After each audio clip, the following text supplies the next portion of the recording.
So welcome to Romeo and Juliet, and welcome to Fulu. I really hope you guys enjoyed the show.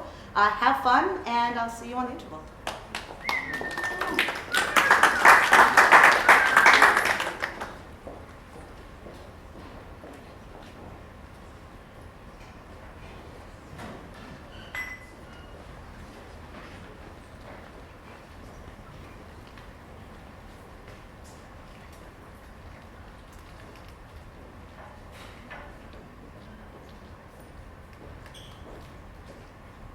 Two households, both alike in dignity in fair Verona, where we lay our scene. From ancient grudge break to new mutiny, where civil blood makes civil hands unclean. From forth the fatal loins of these two foes, a pair of star-crossed lovers take their lives, whose misadventured piteous overthrows do with their dead bury their parent strife. The fearful passage of their death-marked love and the continuance of their parents' rage, which by their children's end naught could remove, is now the 2-hour traffic of our stage. Gregory, on my word, we'll not carry coals. No, for then we should be callers. And we being a caller, we'll draw. Aye, where you live, draw your negative collar. I strike quickly, being moved. Where there are no quickly moves to strike. A dog of the house of Montague moves me. That shows the weak of a slave, for the weakest goes to the wall. True, and therefore, women, being the weaker vessels, are ever thrust to the wall. Therefore, I will push Montague's men from the wall and thrust his maids to the wall. The quarrel is between our masters and us, their men. 'Tis all one. I will show myself a tyrant. When I have fought with the men, I will be cruel with the maids and cut off their heads. The heads of the maids. Aye, the heads of the maids, or their maiden heads, taken not with sense that They must take it in the sense that feel it. wrote. Me they shall feel when I'm able to stand, and 'tis known I'm a pretty piece of flesh. 'Tis well thou art not fish, if thou hadst for young. Throw thy tool. Here comes one of the house of Montagues. My naked weapon is out. Quarrel. I'll back thee. How? Turn it back and run. Fear me not. No, Mary, fear thee. Let us take the law of our sides. Let them begin. I will front as I pass by, and let them take it as they list. Nay, as they dare, I will bite my thumb at them, which is a disgrace on them if they bear it. Do you bite your thumb at us, sir? I do bite my thumb, sir. But do you bite your thumb at us, sir? Is the law on our side if I say I? No. No, sir. I do not bite my thumb at you, sir, but I bite my thumb, sir. Do you quarrel, sir? No, sir, I don't quarrel, sir. If you do, sir, I am for you. I serve as good a man as you. No, better. Well, sir. Say better. Here comes one of my master kinsmen. Yes, better, sir. You lie. Draw, if you be man. Gregory, remember thy swashing blow. Put up your swords. You know not what you do. Oh, what wouldst thou drawn amongst these island times? Turn thee, Benvolio. Look upon thy death. I do but keep the peace. Put up your sword or manage it to part these men with me. What? Drawn and talk of peace? I hate the word, as I hate hell, all Montagues, and thee. Have at thee, coward! Hey, what noise is this?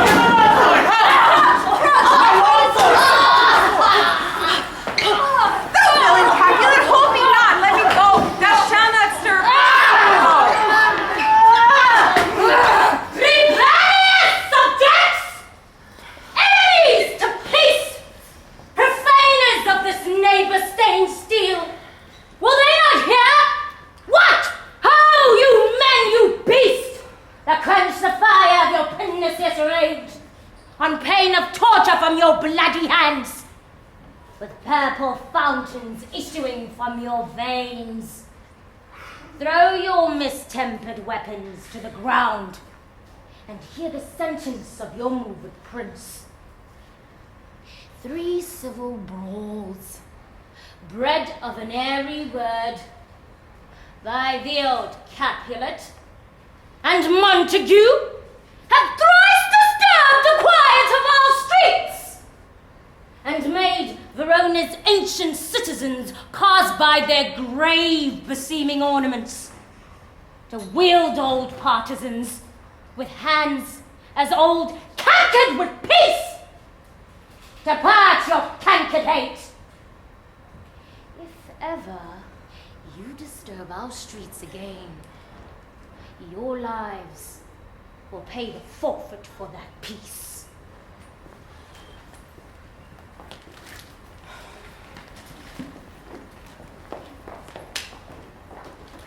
Who set this ancient coral new approach? Speak, nephew. Were you by when it began? I drew to part them. In the instant came the fiery Tybalt with his sword prepared, came more and more and fought on part and part, till the prince came who parted either part. Oh. Romeo, saw you him today? Right glad I am. He was not at this fray.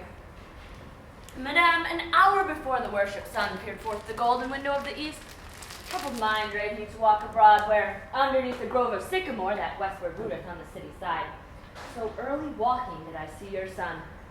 Many a morning hath he there been seen, with tears augmenting the fresh morning dew, adding to clouds, more clouds with his deep sighs.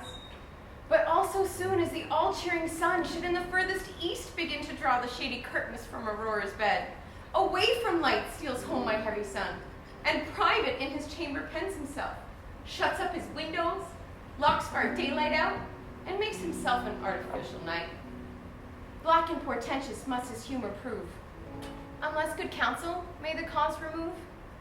My noble lady, do you know the cause? I neither know it nor can learn of him.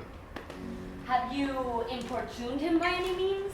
Both by myself and many other friends, but he his own affection's counselor is to himself.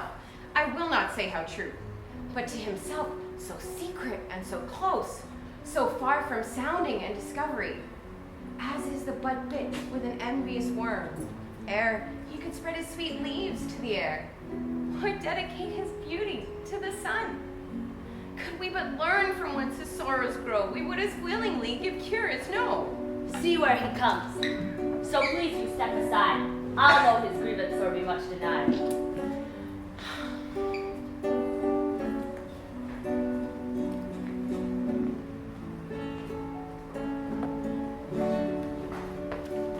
Good morrow, cousin. Is the day so young? But new struck 9. My niece said hours seem long. They do.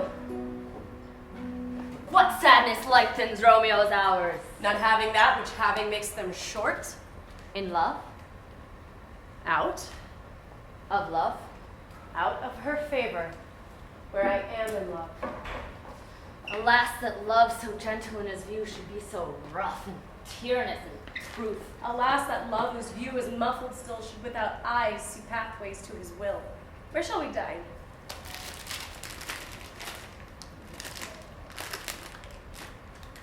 I mean, what frame was here? Yet tell me not, I've heard it all before. Here's much to do with hate, but more with love.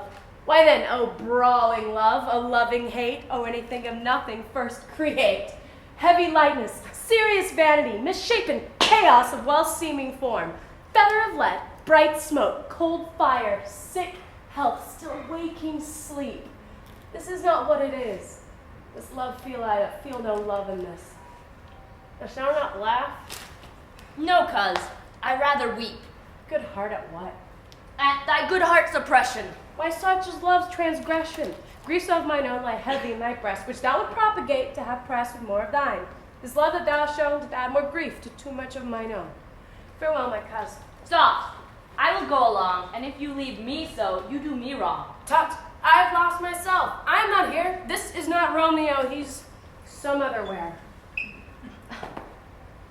In sadness. Tell me who is that you love? What, shall I groan and tell thee? Groan. Why, no. But sadly, sadness, 'cause I do love a woman. I aimed so near when I suppose you loved. A right fair marksman, and she's fair I love. A right fair mark for a cousin's soonest hit. Well, in that hit you miss. She'll not be hit with Cupid's arrow. She hath Dian's wit. And in such proof of chastity, well armed from love's weak childish bow, she lives unharmed. Then she hath sworn that she will still live chaste? She hath. And in that sparing makes huge waste. She hath forsworn to love. And in that vow do I live dead that lived to tell it now. Be ruled by me. Forget to think of her. Or teach me how I should forget to think. By examining other beauties. 'Tis the way to call hers exquisite. In question more, show me a maiden that is passing fair. What doth her beauty serve but as note where I may read who passed that passing fair? Farewell, my coz, thou canst not teach me to forget. I'll pay that doctrine or else die in debt. But Montague is bound, as am I, in penalty alike. I think it not hard for men so old as I to keep the peace. Of honorable reckoning are you both, and 'tis pity you lived at odds so long. Now, my lord, what say you to my suit? Saying o'er what I said before, my child is yet a stranger in the world. She hath not yet seen the change of 18 years. Let 2 summer withers in their pride, ere we think her right to be a bride. Younger than she are happy mothers made. Yet too soon marred are those so easily made.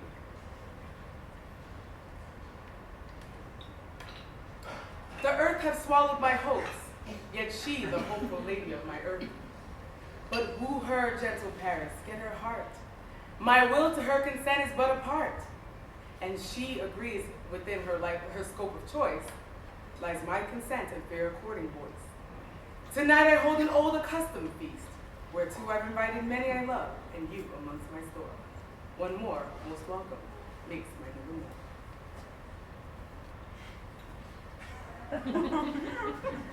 Such comfort lusty young men feel, when well apparelled April on the hill, of limping winter treads, even such delights as fresh female buds shall you inherit in my house tonight. Here all see, and like whose most shall merit, most shall be. Come, go with me. Go. Judge about fair Verona. Find whose names are written there, and to them say, my house and welcome on their precious day. Find them out whose names are written.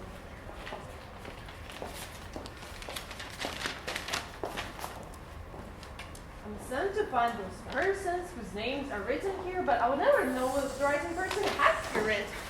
I must to get learned in the good times. Top man, one fire burns out, another's burning. One pain is lessened by another's anguish. Turn giddy and be helped by backward turning. One desperate grief cures another's languish. Pick out some new infection to the eye, and the rank poison of the old will die. Thy plantain leaf is excellent for that. For what, I pray thee? For thy broken shit!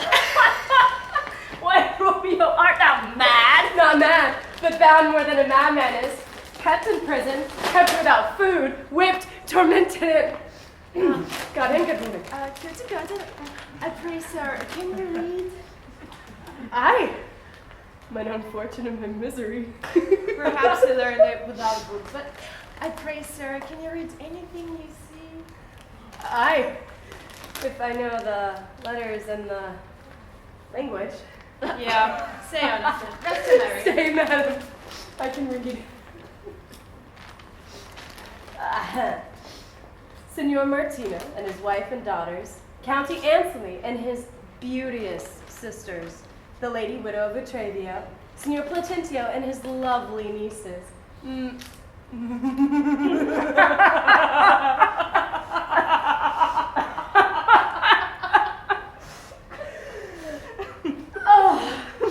Mercutio and his brother Valentine, my uncle Capulet, his wife and daughters, my fair niece Rosalind,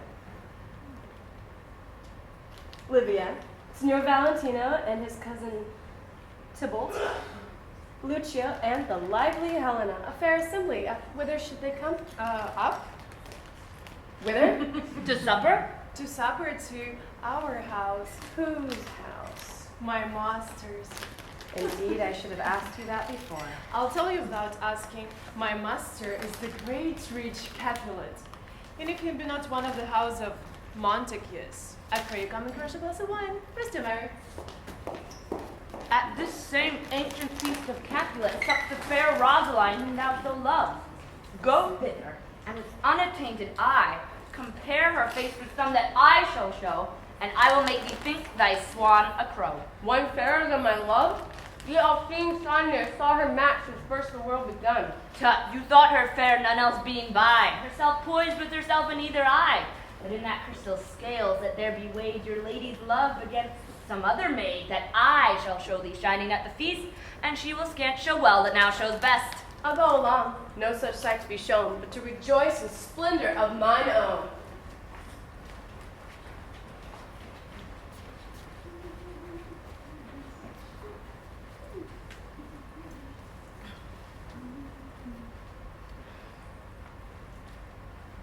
Nurse, where's my daughter? Oh, Call her forth to me.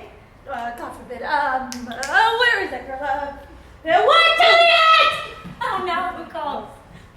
Your mother. Madam, I am here. What is your will? This is the matter. Nurse, give leave a while. We must talk in secret. Nurse, come back again. I have remembered me. Thou's hear our counsel.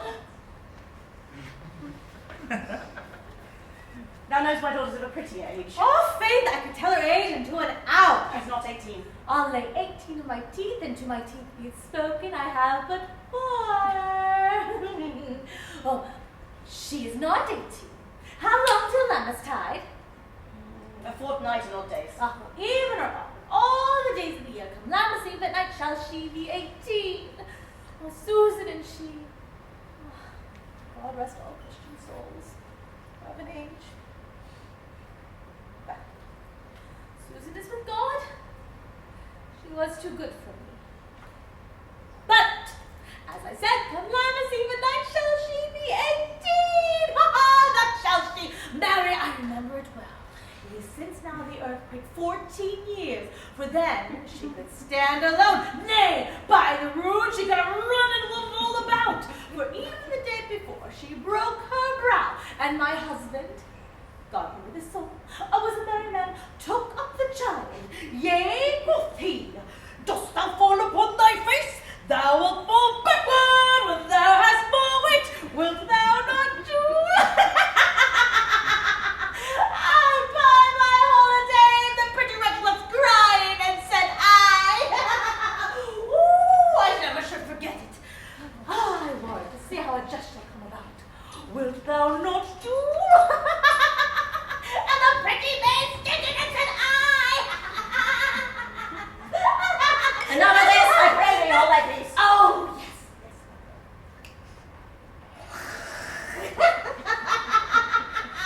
But I cannot choose but laugh. Oh, and I warrant it had a bump on its head as big as a young cockerel stone. Oh, upon its knock, and it cried bitterly. Yea, quoth my husband, dost thou fall upon thy face? Thou wilt fall backward when thou hast more wit. Wilt thou not chew the pretty maid? Stinted and said, Instead of you, I pray thee, nurse, say I. Ah, peace. Peace I have done. God mark thee to his grace. Thou wast the pretty spade that e'er I nursed. And should I live to see thee married once, I have my wish. Marry. That marry is the very theme I came to talk of. Tell me, daughter Juliet, how stands your disposition to be married? It is an honor I dream not of. But think of marriage now. Younger than you, here in Verona, ladies of esteem are already made mothers. By my count, I was your mother much upon these years that you are now a maid. Thus then, in brief, the valiant Paris seeks you for his love. Oh, a man, young lady, lady, such a man, for all the world, why, he's a man of wax. Verona's summer hath not such a flower. Nay, he's the flower, in faith, the very flower.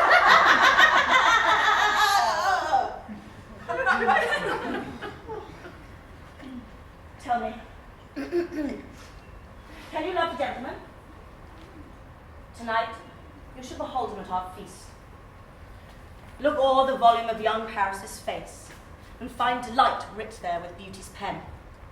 Examine every married lineament, and see what one another lends content, and what obscured in this fair volume lies, find written in the margins of his eyes. This precious book of love, this unbound lover, to beautify him, only lacks a cover. That book in many's eyes does share the glory, that in gold clasps locks in the golden story. So should you have all that he doth possess, by having him, making yourself no less. No less? Nay, bigger. Women grow by men. Oh, speak briefly. Can you like a Paris's love? I'll look to like, if looking liking move. But no more deep will I endart mine eye than your consent gives strength to make it fly. Madam, the guests are come, supper served up. You call Yes. for it, like my young lady. Yes. The nurses curse them. Yes. We follow thee. Juliet, the county stays.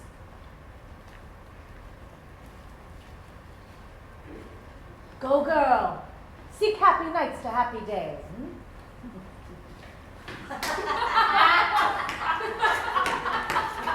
What? Shall this speech be spoke for our excuse, or shall we all without apology? The date is out of such prolixity, but let them measure us by what they will measure them a measure and be gone. Give me a torch. I am not for such ambling. Being but heavy, I will bear the light. Nay, gentle Romeo, we must have you down. Not I, believe me. You have dancing shoes with nimble soles. I have a soul of lead, so stakes me to the ground. I cannot move. You are a lover. Borrow Cupid's wings and soar with them above a common bound. I am to soar, and pierced with his shaft to soar with his light feathers. So am bound. I cannot bound a pitch above dull woe. Under love's heavy burden do I sink. And to sink in it should you burden love. Too great oppression for a tender thing. Is love a tender thing? It is too rough, too rude, too boisterous, and it pricks like thorns. If love be rough with you, be rough with love. Prick love for pricking and you beat love down. Give me a case to put my visage in. A visor for a visor. What care I, what curious eye doth quote deformities? Here are the beetle brows shall blush for me. Come, knock and enter, and no sooner in, but every man betake him to his land. A torch for me! Let wanton's light of heart tickle the senseless rushes with your heels. I'll be a candle holder and look on. The day was ne'er so fair, and I am done. Tut, done's the mouse, the constable's own word. If thou art done, we'll draw thee from the mire of this Sir Reverence love wire, and thou stickest up to the ears. Come, we burn daylight, hold. And mean me well in going to this mask, but 'tis no wit to go. Why, may one ask? I dreamt a dream tonight. And so did I. Well, what was yours? That dreamers often lie. In bed, asleep, where they do dream things true. Oh, well then I see Queen Mab hath been with you. Queen Mab, what's she? She is the fairy's midwife, and comes in shape no bigger than an agate stone on the forefinger of an alderman, drawn with a team of little atomies athwart men's noses as they lie asleep. Her wagon spokes made of long spider's legs, the cover of the wings of grasshoppers, the traces of the smallest spider's web, the collars of the moonshine's watery beam. Her whip made of cricket's bone, the lash of film. Her wagoner is a small, gray-coated gnat, not so big as a round little worm pricked from the lazy finger of the maid. Her chariot is an empty hazelnut, made by the joiner squirrel or old grub, time out of mind the fairy's coachmakers. And in this state she gallops night by night through lovers' brains, and then they dream of love. Or courtiers' knees that dream on courtesy straight, or lawyers' fingers that straight dream on fees, or ladies' lips that straight on kisses dream, mwah, which oft the angry mab with blisters plagues because their breaths with sweetmeats tainted are. Sometimes she gallops o'er a courtier's nose, and then dreams he of smelling out a suit. Sometime comes she with a tied pig's tail, tickling a parson's nose as he lies asleep, and then dreams he of another manifest. Sometimes she drives for a soldier's neck, and then dreams he of cutting foreign throats, of breeches, ambuscado, Spanish blades, of helps 5 fathom deep. And then anon drums in his ear, at which he starts and wakes, and being thus frighted, swears a prayer or two and sleeps again. This is the very mab that plats the manes of horses in the night, and bakes the elf locks with foul sluttish hairs, which once untangled, much misfortune bodes. This is the hag when maids lie on their back, that presses them and learns them first to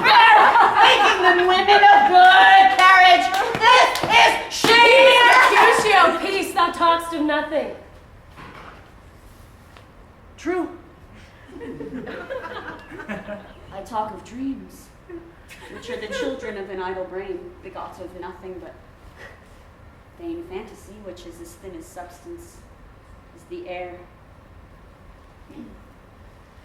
This wind you talk of blows us from ourselves. Supper is done, and we shall come too late. I fear too early. For my mind must give some consequence, yet hanging in the stars shall bitterly begin its fearful date at this night's revels, and expire the term of a despised life closed in my chest by some vile forfeit of untimely death. But he that hath the spirit of my course, direct my sail. On, lusty gentlemen! Strike drum!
What lady is that doth enrich the hand of yonder knight?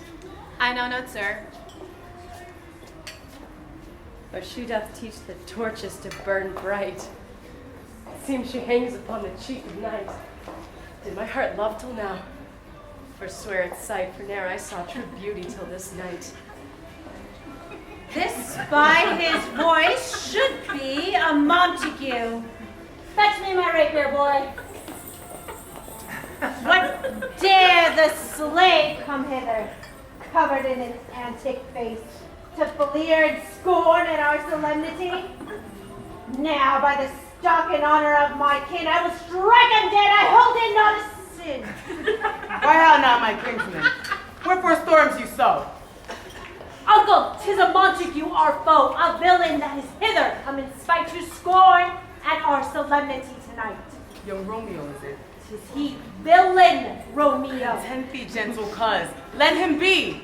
He bears himself a portly gentleman. To say truth, Verona brags of him to be a virtuous and well-governed youth. I would not for the wealth of all this town here in this house do him disparagement. Therefore, be patient, take no note of him. This is my will, that of which if thou respect, show fair presence. Put off these frowns of ill-beseeming semblance for a feast. 'Tis fitting when such a villain is a guest. I will not endure You him. shall endure him! Good man, boy, I said you shall! Are you the master here or me? This trick may stand to escape thee. I know. You stand to contrary me. Marry this time! Woo! Well said, my heart. You're Prince Cox. Go! Be quiet. And for shame, I'll make you quiet. But cheerily, my heart. Yeah. Patience perforce with this willful collier meeting makes my flesh tremble with their different greeting. I will withdraw, but this intrusion shall, now seeming sweet, convert to bitter gall.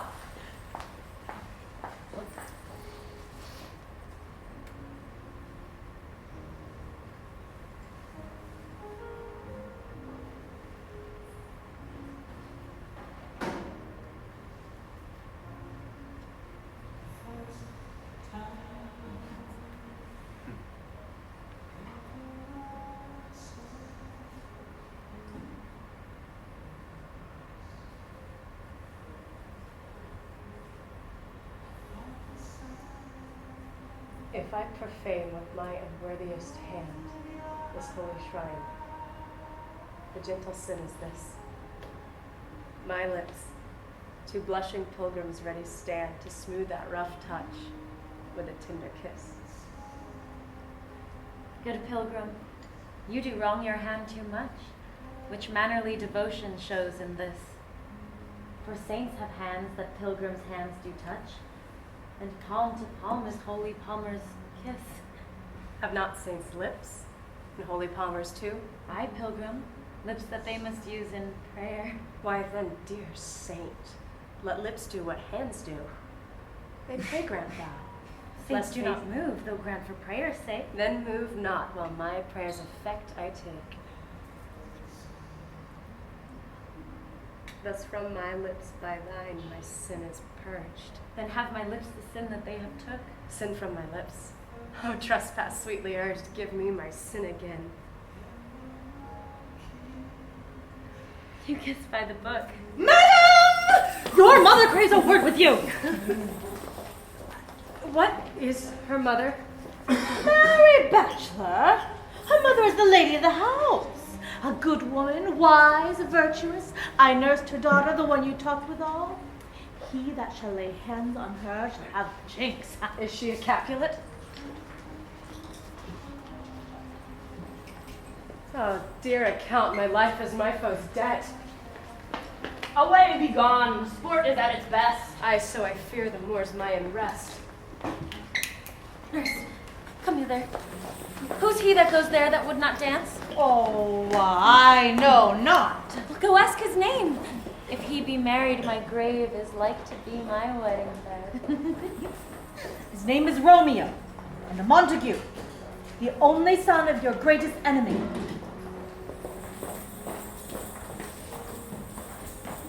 My only love sprung from my only hate. Too early seen, unknown, and known too late. Prodigious birth of love it is to me, that I must love a loathed enemy.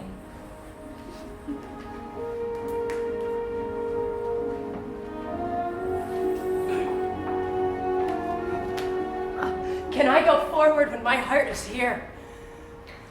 Romeo! My cousin Romeo! Romeo! Ah, he is wise, and on my lie hath stolen him home to bed. He ran this way and leapt this orchard wall. Call, good Mercutio. Nay, I'll conjure him. Romeo! Humors, madman, passion, lover, appearest thou in the likeness of the side. Speak but one rhyme, and I am satisfied. Cry I me, pronounce love and dove. Speak to my gossip Venus, one fair word. He heareth not, he moveth not, he stirreth not. The ape is dead, and I shall.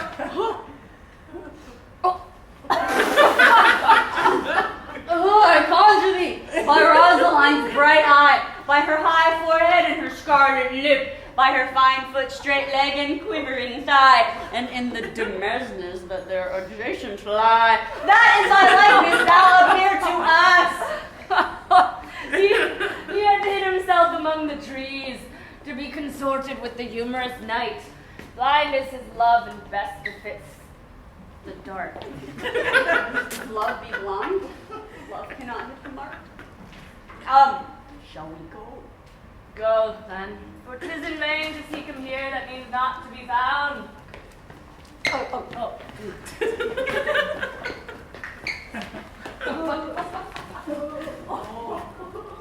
He just has scars and never felt a wound.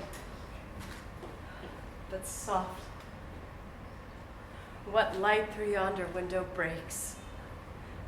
It is the east, and Juliet is the sun. Arise, fair sun, and kill the envious moon, who is already sick and pale with grief that thou, her maid, art far more fair than she.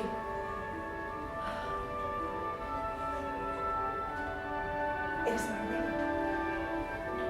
It is my love. How that she knew she were. She speaks, yet she says nothing. What of that? Her eye discourses.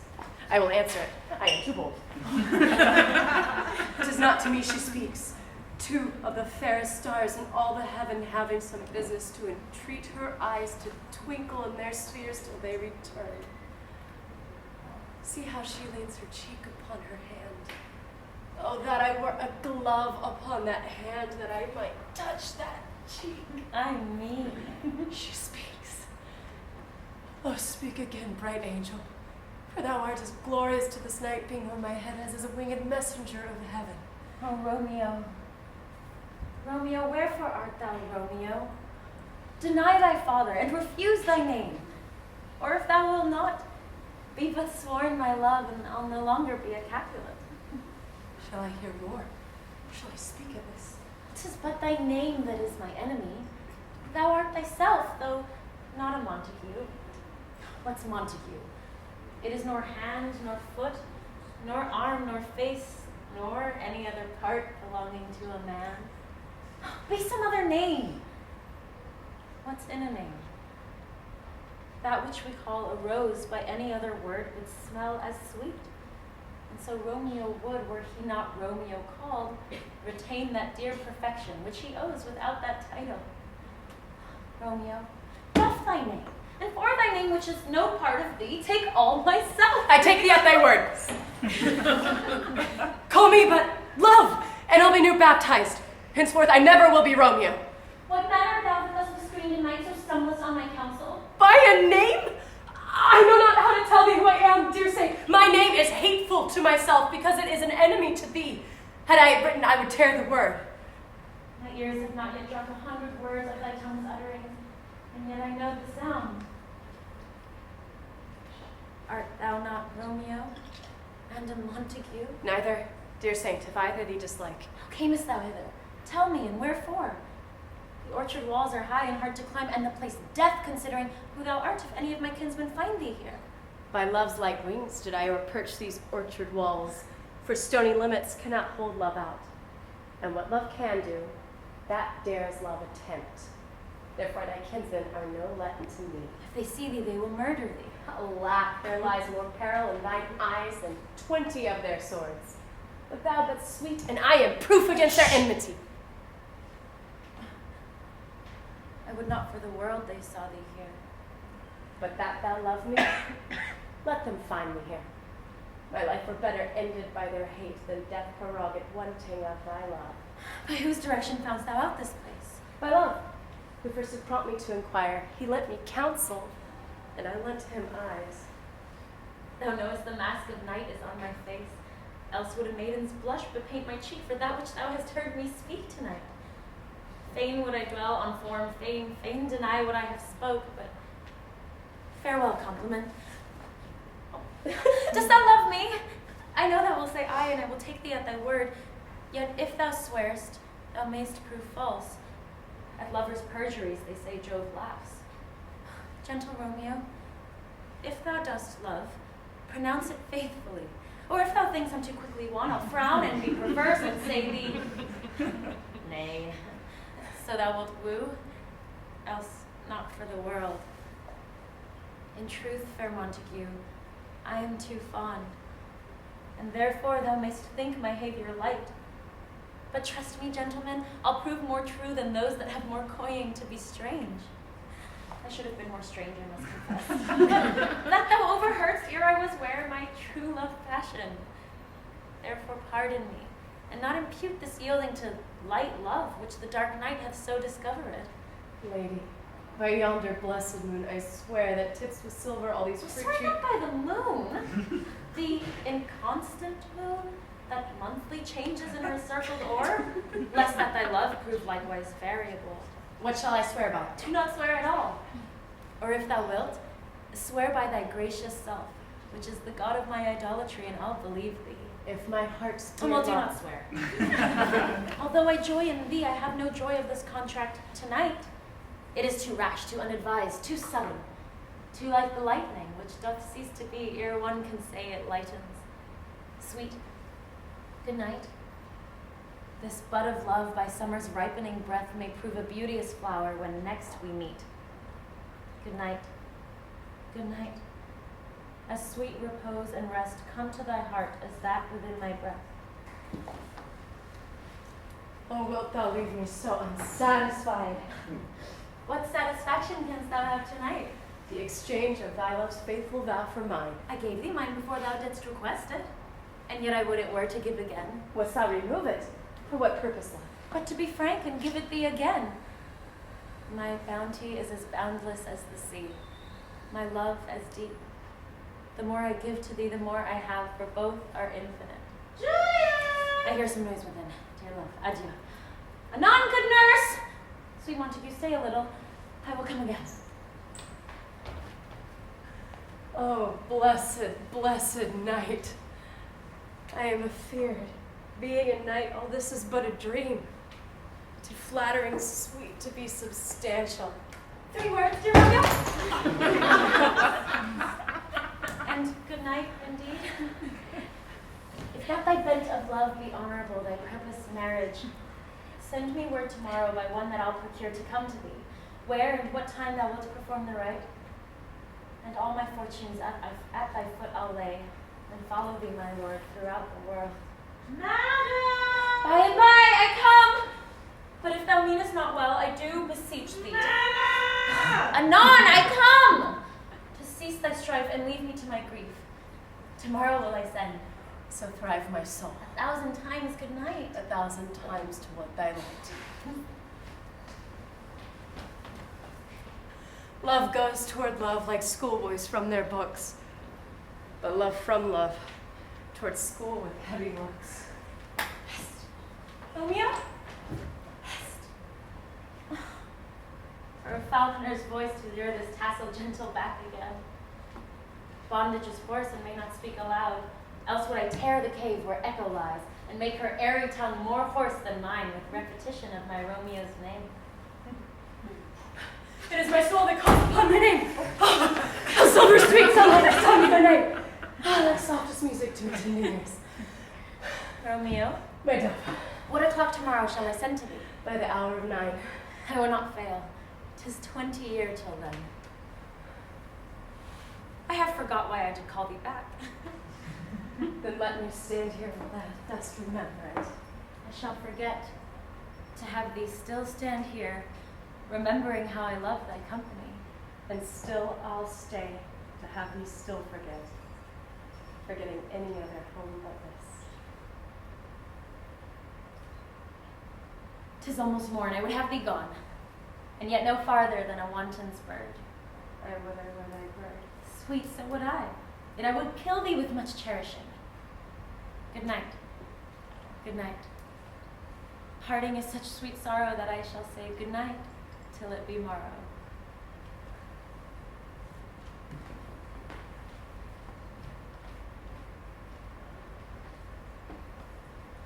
Sleep dwell upon thine eyes, peace in thy breast. Would I were sleep and peace so sweet to rest.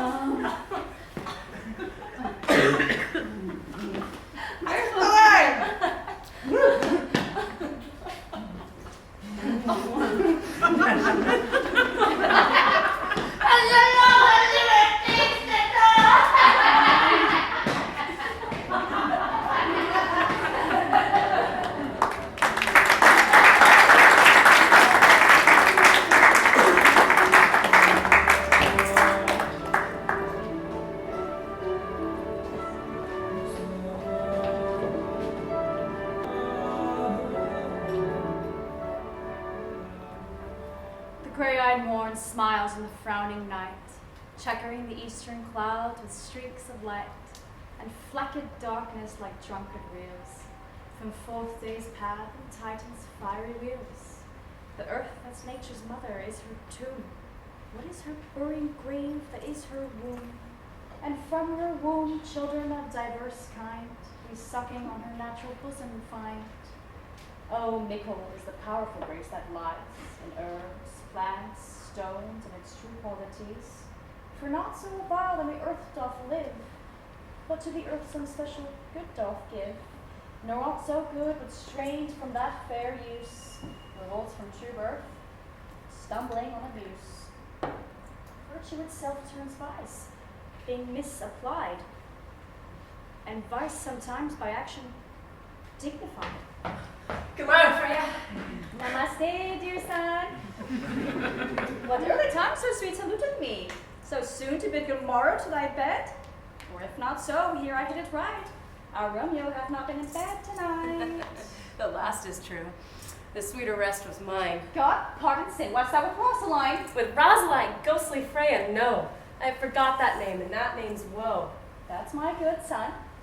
But where hast thou been then? I'll tell thee ere thou askest me again. I have been feasting with mine enemy, where on a sudden one hath wounded me that's by me wounded.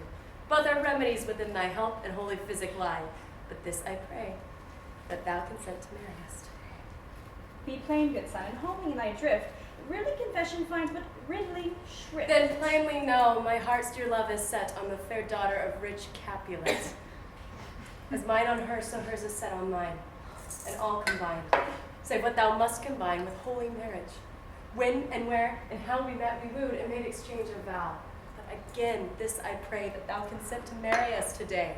Holy St. Francis, what a change is here! Is Rosaline without its love so dear, so soon forsaken? Young men's love lies not truly in their hearts, but in their eyes. Jesu Maria, what a deal of brine! Hath washed thy sallow cheek to Rosaline, and art thou change? Pronounce this sentence then. Women may fall when there's no strength in men. Thou chidest me off for loving Rosaline. For doting, not for loving, pupil mine. That's me very love. Not in a grade till they one in another are to have. I pray thee, chide me not. Her I love now doth grace for grace and love for love allow. The other did not so. Oh, she knew well. Thy love could by road and could not spell. But come, young laborer, come go with me. In one respect I'll thy assistant be. For this alliance could so happy prove to turn your household's rancor to pure love. Oh, let us hence. I stand upon great haste. Wisely and slowly, stumble that run fast.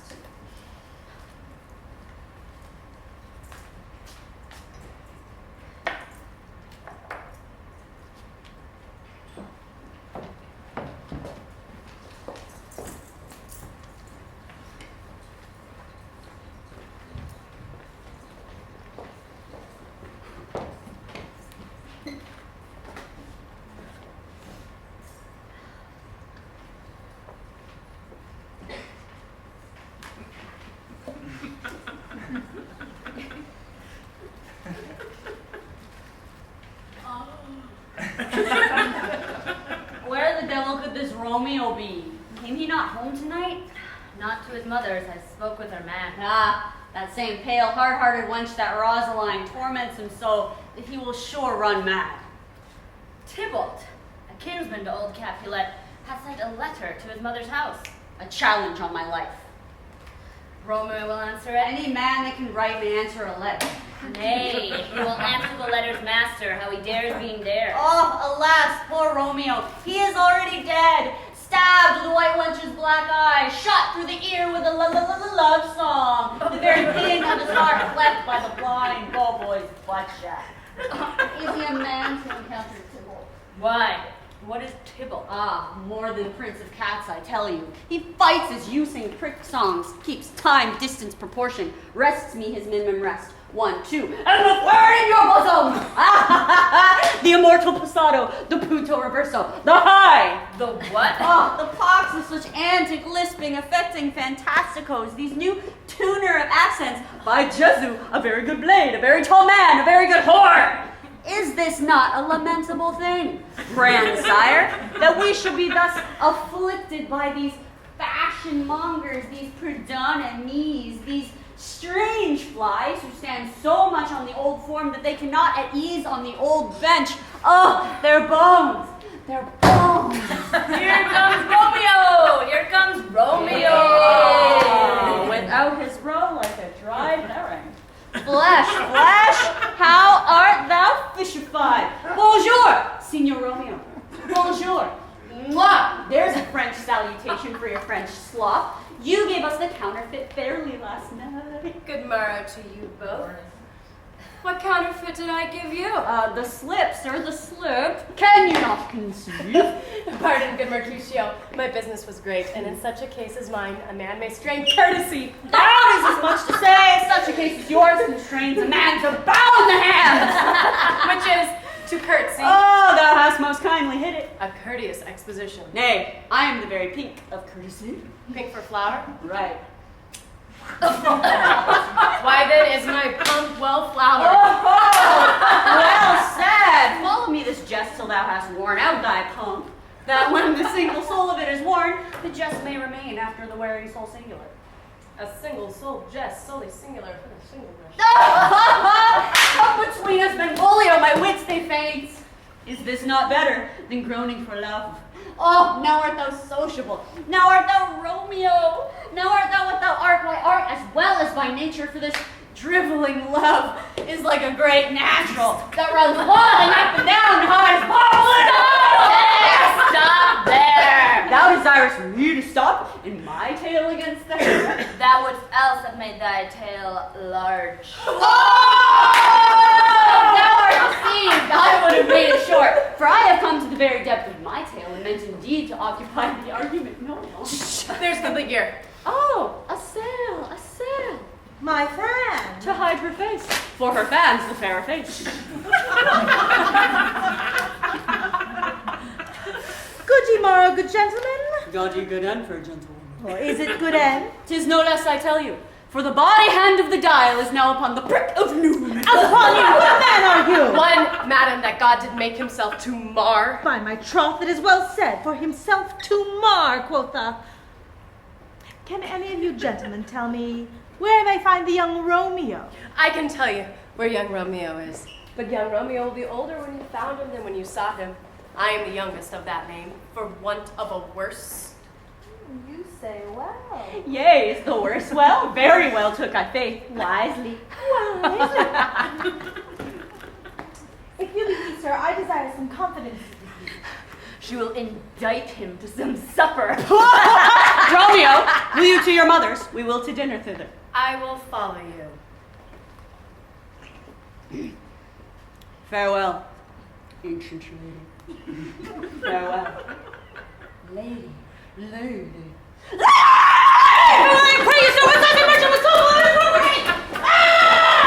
A gentleman nurse who loves to hear himself talk. By my troth, it is any speak against me, and I will take him down! Oh, and I were lustier than he, and there were 20 such, and if I cannot find them, then I shall find those that shall, and you should stand by and have every knave use me at his pleasure!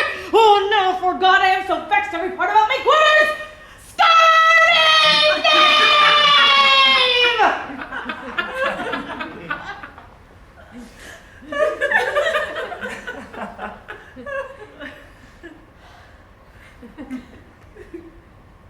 Prithee, sir, a word.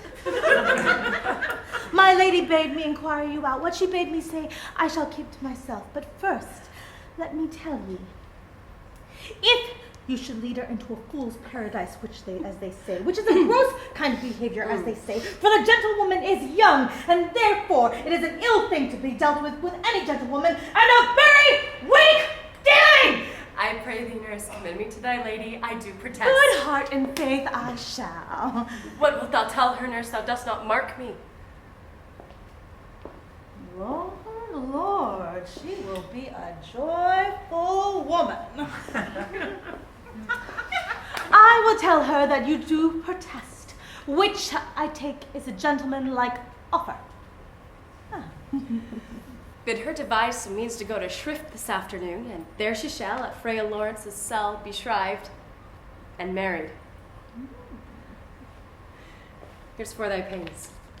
Truly, sir, not a penny. Go to, I say you shall. This afternoon? Well, she shall be there. Farewell. Ooh. Be trusty, and I'll quit thy pains. Farewell. Commend me today. Oh, God, mark thee, sir. Oh, Lord, my mistress is the sweetest thing. When she was operating, oh, there's a young woman there. She's very toad. The clock struck 9 when I did send the nurse, and in half an hour she promised to return. Perchance she cannot meet him? That's not so. Oh, she is lame! Love's herald should be thoughts, which 10 times faster glides than sun's beams. But now is the sun upon the highmost hill of this day's journey, and from 9 till 12 is 3 hours long, and she has not come. Had she affections or warm, youthful blood, she would be in swift in motion as a ball. My words would bandy her to my sweet love, and his to me. Oh, but old folks, many of them faint as they were dead, unwieldy, slow, pale, heavy as lead. Oh, she comes! Honey nurse, what news? Why look'st thou sad? Though news be sad, yet tell them merrily. If good, thou shamest the music of sweet news by playing it to me with so sour a face. Oh, well a day, I am a-weary. Oh, give me a little while, fie, how my bones ache. I wouldst thou had my bones, and I thy news. Nay, come, I pray thee, good nurse, speak. Oh, yes, with haste. Canst you see I am out of breath? How canst thou be out of breath when thou hast breath to say to me that thou art out of breath? The excuse that thou dost make in this delay is longer than the tale thou dost excuse. Is thy news good or bad? Answer to that. Say either, and I'll stay the circumstance. Let me be satisfied. Is it good or bad?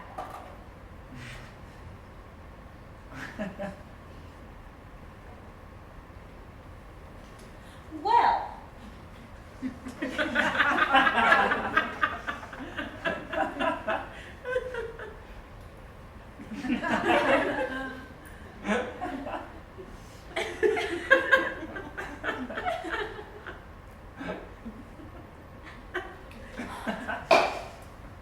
Well, you have made a simple choice.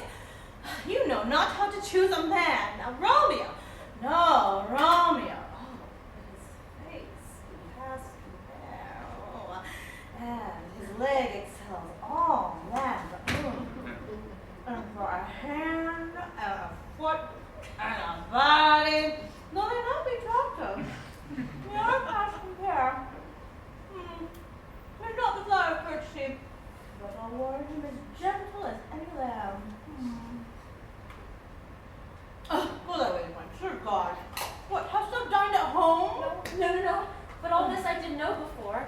What says he of our marriage? What of that? Oh, my head hurts. Oh, it feels like there's a beat into 20 pieces. No.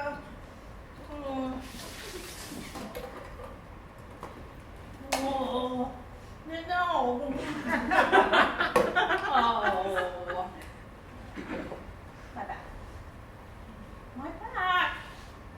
My back. Ooh, the other side. Ooh, my back. Oh, my back. Oh, destroy your heart for sending me about to catch my death with jaunting up and down. In faith, I am sorry that thou art not well. Sweet nurse. Tell me, what says my love?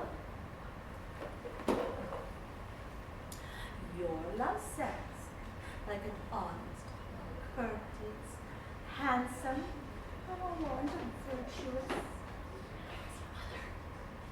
Where is my mother? Why, she is within. Where would she be?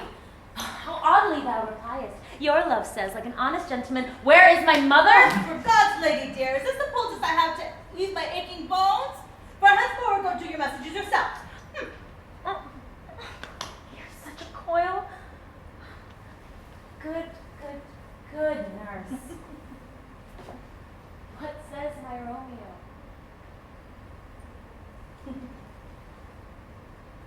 Have you leave to go to Schrift today? I have. Then, hie you hence to frail Lawrence's cell, for there stands your husband to make you Oh, there's the wanton blood of your cheeks. They'll be scarlet at any news. Hie you to church? I must another way. Oh, I am the drudge and toil in your delight, but you shall bear the burden soon at night. I'll to dinner, hie you to sell. High fortune. Honest nurse, farewell.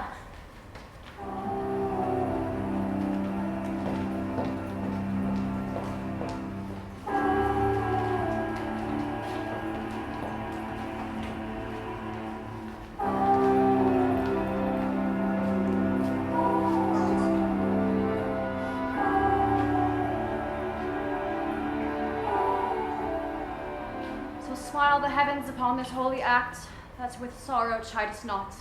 Amen. Amen.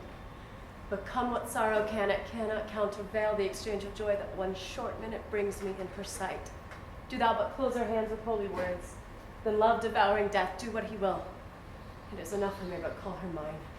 These violent delights have violent ends, and in their triumph die like fire and powder, which as they kiss consume.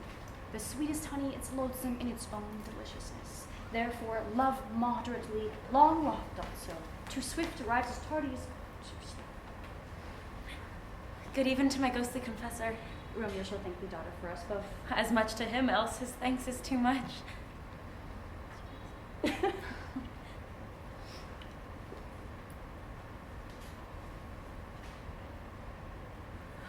Juliet.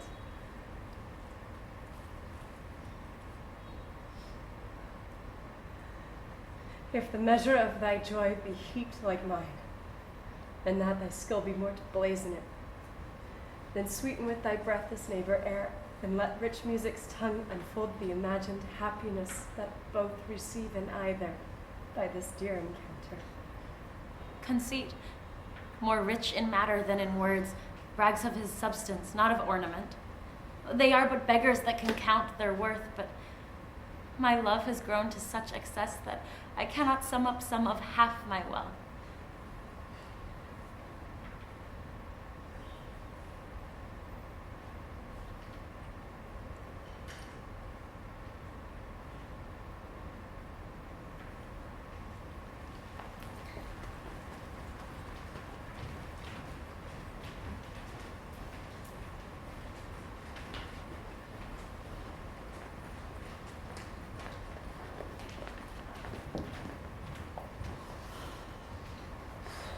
I pray you, good Mercutio. Let's retire. The day is hot, the Capulets abroad, and if we meet, we shall not escape a brawl. For now these hot days is the mad blood stirring.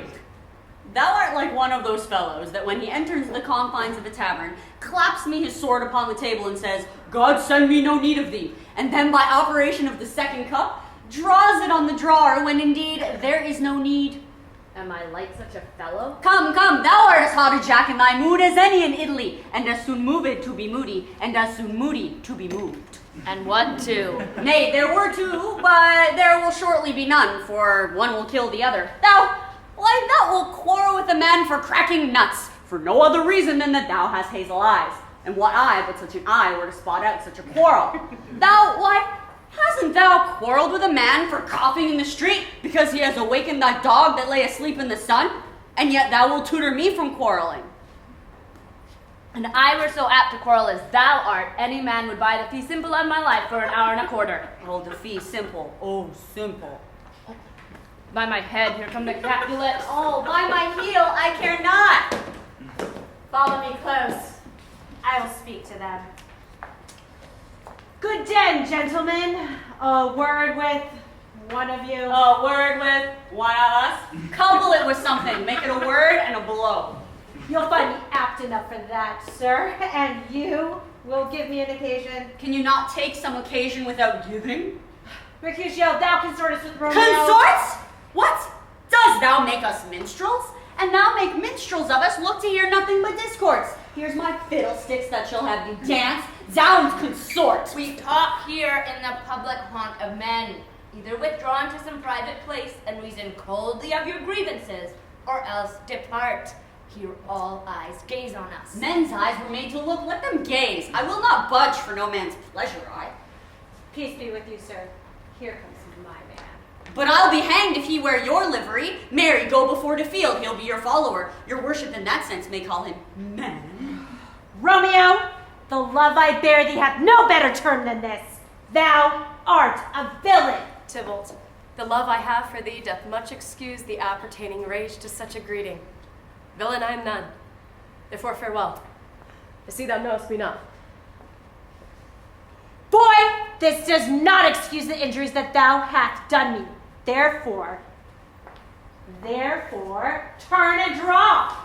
I do protest I never injured thee, but love thee more than thou canst devise till thou shalt know the reason of my love. And so, good Capulet, which name I tender dearly as my own. Be satisfied. No plum, dishonorable, vile submission. Alistair kind of carries it away. Tybalt, you rat catcher, will you walk? Oh, what wouldst thou have with me? Good king of cats, nothing but one of your 9 lives that I mean to make bold withal, and you shall use me hereafter to dry beat the rest of the 8. Will you pluck your sword from his pitcher by the ears? Make haste, lest mine be about your ears ere it be out. I am for you. Oh! Gentle Mercutio, put thy rapier up. Come, sir, your passado.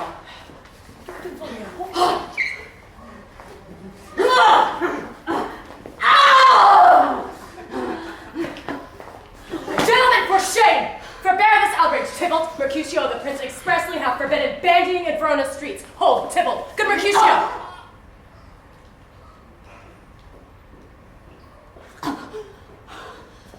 Oh, I'm hurt. A plague on both your houses. Oh, I'm sped. Is he gone and hath nothing? What, art thou hurt? Aye, a scratch, Mary. 'Tis enough. Go, villain, fetch me a search. Courage, man, the hurt cannot be much. No, 'tis not so deep as a well, nor so wide as a church door, but 'tis enough, 'twill serve. Ask for me tomorrow, and you shall find me a grave man. Oh, I'm peppered outwards this world. A plague on both your house! Why the devil came you between us? I was hurt under your arm. I hope for the best. Help me to some house, Benvolio, or I'll faint.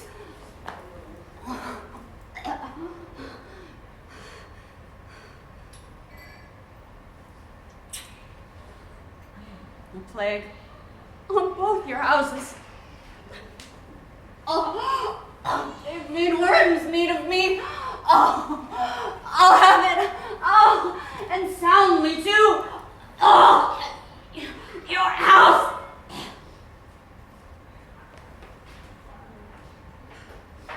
Romeo, brave Mercutio is dead. That gallant spirit hath aspired the clouds, which too untimely here did scorn the earth. This day's black fate on Norte's death depend.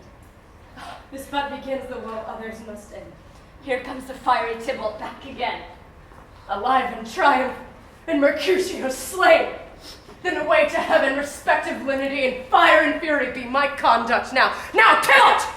Take the villain back again that late thou gavest me, for Mercutio's soul is but a little way above ours, staying for thine to keep him company. Either thou, or I, or both must go with him. Oh, thou wretched boy, thou didst consort him, shall with him hence. This shall determine that. Romeo! Away, be gone! The citizens are up and Tybalt slain. Stand not amazed, the prince will doom thee dead if thou art taken. Oh, I am fortune's fool. Why dost thou stay?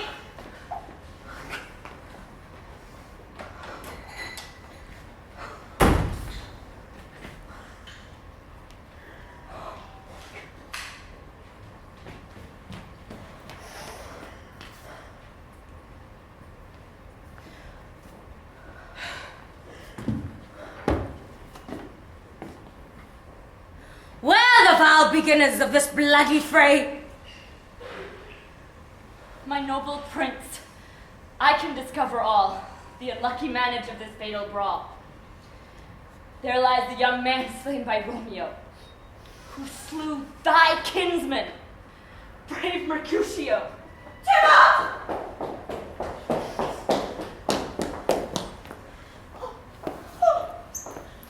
Oh, my cousin! Oh, my brother's child! Oh, Prince! Oh, cousin! Husband! Oh, the blood is spilled! Oh, my dear kinsman! Oh, Prince! As thou art true! For blood of us! Shed blood of Montague! Benvolio, who began this bloody fray?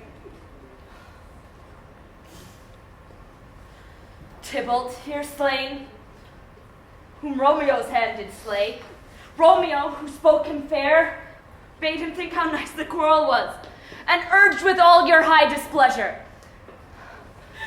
All this uttered with calm breath, gentle look, knees humbly bowed, could not take truce with the unruly spleen of Tybalt, deaf to peace. But that he bends with piercing steel at bold Mercutio's breast. An envious thrust from Tybalt hit the life of stout Mercutio, and then he fled. But by and by comes back to Romeo, who had but newly entertained revenge, and to it they go like lightning, for ere I could draw to part them, was stout Tybalt slain. And as he fell, did Romeo turn and fly. This is the truth, or let Benvolio die. He is the kinsman of the Montague. Affection makes him false, he speaks not true. Some 20 of them fought in this black strife, and all those 20 but could take one life. I beg for justice which thou, prince, must give. Romeo slew Tybalt. Romeo must not live. Romeo slew him. He slew Mercutio. Whom now does my dear blood doth owe? Not Romeo, prince. He was Mercutio's friend. His fault concludes, but what the law should end, the life of Tybalt. And for that offense, immediately we do exile him hence. I have an interest in your hate's proceeding. My blood for your rude brawls doth lie a-bleeding. But I'll immerse you with so strong a fine that you all shall repent this loss of mine. I will be deaf to pleading and excuses. Nor tears nor prayers shall purchase out abuses. Therefore use none. Let Romeo hence in haste. For when he is found, that hour shall be his last. Bear hence this body, and attend our will. Mercy but murders, pardoning those who kill.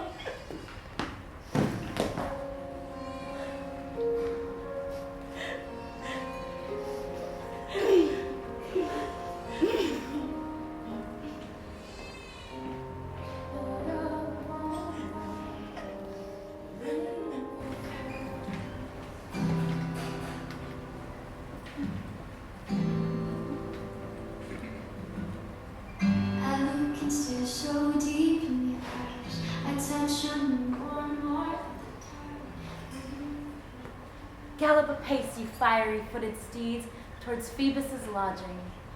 Such a wagoner as Phaeton would whip you to the west and bring in cloudy night immediately. Spread thy close curtain, love, performing night, that runaway's eyes may wink, and Romeo leap to these arms, untalked of and unseen. Lovers can see to do their amorous rites by their own beauties, or if love be blind, it best agrees with night. Come, civil night, come, Romeo, come, thou day and night. Give me my Romeo, and when he shall die, take him and cut him out in little stars, and he will make the face of heaven so fine that all the world will be in love with night and pay no worship to the garish sun. So tedious is this day, as is the night before some festival to an impatient child that hath new clothes and may not wear them. Oh, here comes my nurse, and she brings news, and every tongue that speaks but Romeo's name speaks heavenly eloquence. Honey nurse, what news? I mean, what news? Why dost thou wring thy hands? Oh, what a day. He's dead. He's dead, he's dead. We are undone, lady, we are undone. Alack the day. He's gone, he's killed, he's dead. Can heaven be so envious? Oh, Romeo, Romeo, who would ever thought it, Romeo? What devil art thou that dost torment me thus? Has Romeo slain himself? I saw the wound. I saw it with mine eyes here on his manly breast. piteous corse, a bloody, piteous corse, pale, pale as ashes, all bedaubed in blood, all in blood, gore, blood. I swore to this. Oh, break. My heart, poor bankrupt, break at once. To prison eyes ne'er look on liberty.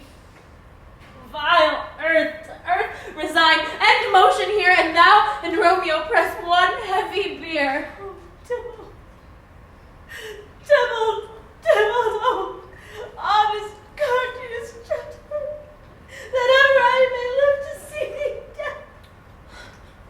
What storm is this that blows so contrary? Is Romeo slain and is Tybalt dead? My dearest cousin and my dearer lord? Oh, then, dreadful trumpet, sound the general doom, for who is living if those two are gone? Tybalt is gone, and Romeo banished. Romeo that killed him, banished. Did Romeo's hand shed Tybalt's blood? It did. It did. It did, Aladdin. Oh, serpent heart hid with the flowering face! Did ever dragon keep so fair a cave? Damn it, Saint, an honorable villain! Oh, nature, what hast thou to do in hell when thou didst devour the spirit of a fiend in mortal paradise of such sweet flesh? Was ever book containing such vile matter so fairly bound? Oh, that deceit should dwell in such a gorgeous palace! There is no trust, no faith, no honesty in men, all forsworn, all perjured, all dissemblers. Oh, give me some aquavitae. Oh, these griefs, these woes, these sorrows. They make me old. Oh, shame come to Romeo! Blistered be thy tongue for such a wish! He was not born to shame, upon his brow shame is ashamed to sit. What a beast was I to chide at him! You would speak well of him that killed your cousin? Shall I speak ill of him that is my husband? Poor my lord, what tongue shall smooth thy name when I, thy 3 hours wife, have mangled it? But wherefore, villain, didst thou kill my cousin? That villain cousin would have killed my husband. Back, foolish tears, back to your native spring. Your tributary drops belong to woe, which you, mistaking, offer up to joy. My husband lives that would have been slain by Tybalt. And Tybalt is dead that would have slain my husband. All this is comfort. Wherefore weep I then? Some word there was worser than Tybalt's death that murdered me. I would forget it fame. It presses to my memory like damned guilty deeds to sinners' minds. Tybalt is dead, and Romeo banished. Banished. That one word banished have slain 10,000 Tybalts.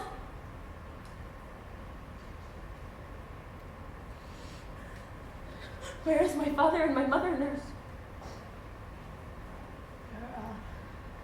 Weeping and wailing over its course. Will you go to them? I will bring you thither. Wash they his wounds with tears? Mine shall be spent when theirs are dry for Romeo's banishment. Come, nurse. I'll to my wedding bed. And death, not Romeo, take my maidenhead.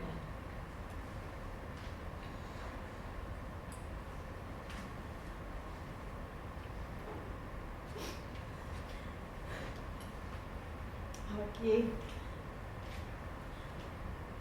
I'll find Romeo to comfort you. I know where he is. Romeo will come to you at night. He is hid at Freya's cell. Find him, and give this ring to my true knight. Bid him come to take his last farewell.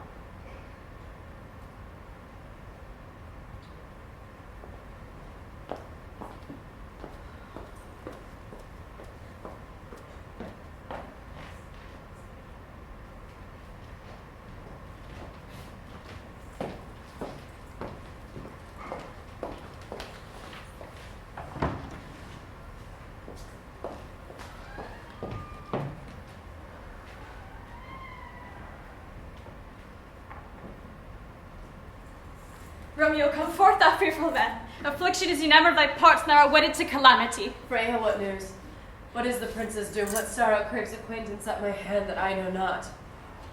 Too familiar is my dear son with such sour company. I bring thee tidings of the prince's doom. What less than doomsday is the prince's doom? A gentler judgment vanished from his lips. Not body's death, but body's banishment. Banishment! Be merciful, say death! For exile hath more terror and his look much more than death. Do not say banishment. Hence from Verona art thou banished. Be patient, for the world is broad and wide. There is no world without Verona walls, but purgatory, torture, hell itself. Hence banishment is banished from the world, and world's exile is death. Then banishment is death mistermed. Calling death banished, thou cutt'st my head off with a golden axe and smilest upon the stroke that murders me. O deadly sin! O rude unthankfulness! Thy fault our law calls death. But the kind prince, taking thy part, hath rushed aside the law and turned that black word death to banishment. This is dear mercy, now seest it not. 'Tis torture and non-mercy. Heaven is here, where Juliet lives, and every cat and dog and little mouse, every unworthy thing live here in heaven and may look on her. But Romeo may not. More validity, more honorable state, more courtship lives, and carrion flies. They may seize from the white wonder of dear Juliet's hand and steal immortal blessings from her lips, but Romeo may not. He is banished. This flies may do, but I from this must fly.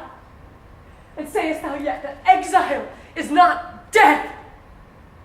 Hast thou no poison mixed, no sharp ground knife, no sudden but there so meet and banish it to kill me? Oh, Freya, banish it!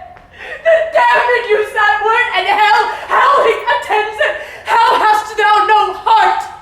Being divine, a ghostly confessor, a sin absolver, and my friend professed to mangle me with that word banishment. Now fine, man, hear me but speak a word. Oh, thou wilt speak again of banishment.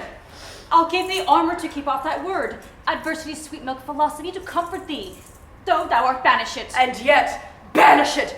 Hang up philosophy! Unless philosophy can make a Juliet displant a town, reverse a prince's doom, it helps not, it prevails not, talk no more! Oh, that I said madmen have no ears! How should they when wise women have no eyes?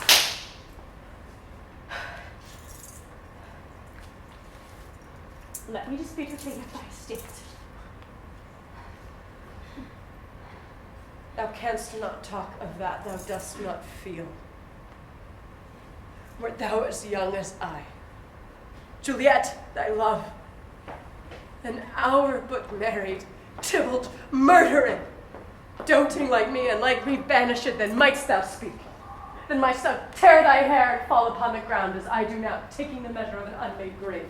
Arise, one knocks, get on your hide thyself. Not I, unless the breath of heart-sick groans mislike and hold me from the search of eyes. Hearken they knock, who's there? Romeo, arise, thou be taken.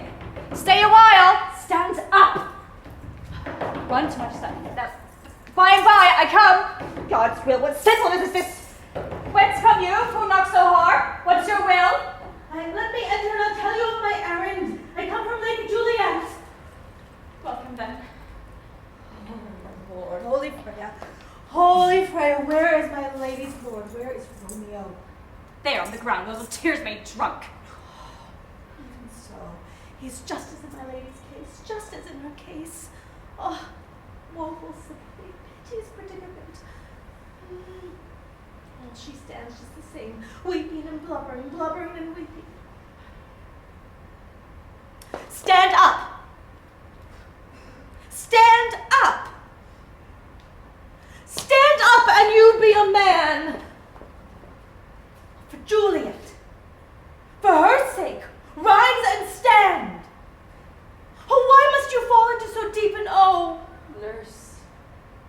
Oh, sir.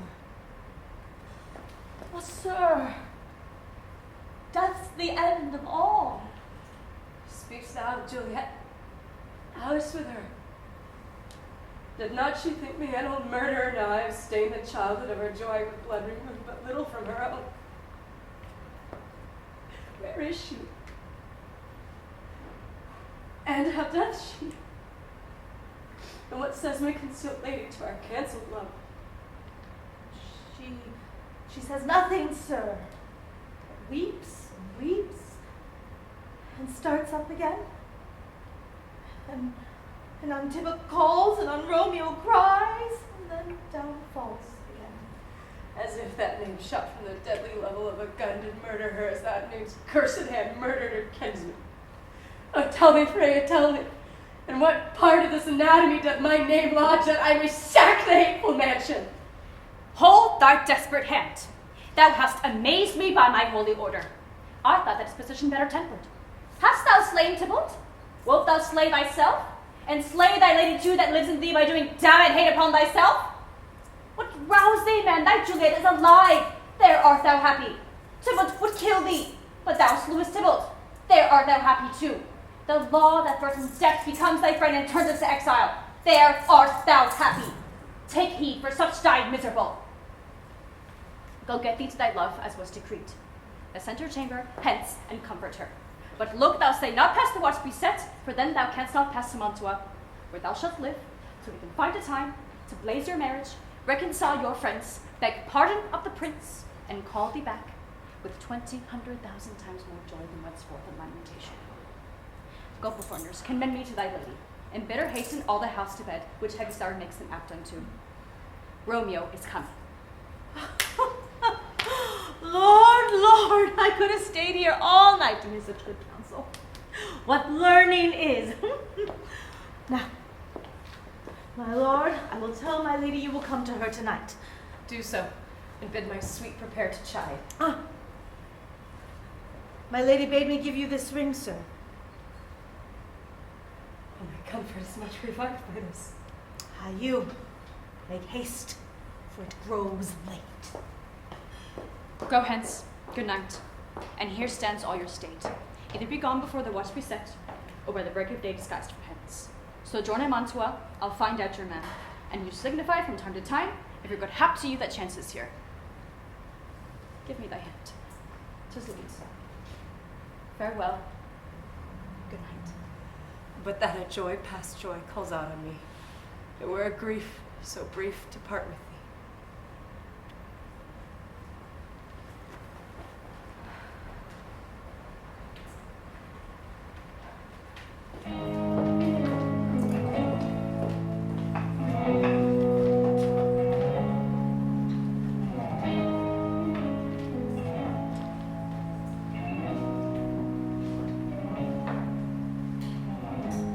All these accidents that happen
Things have fallen out, sir, so unluckily.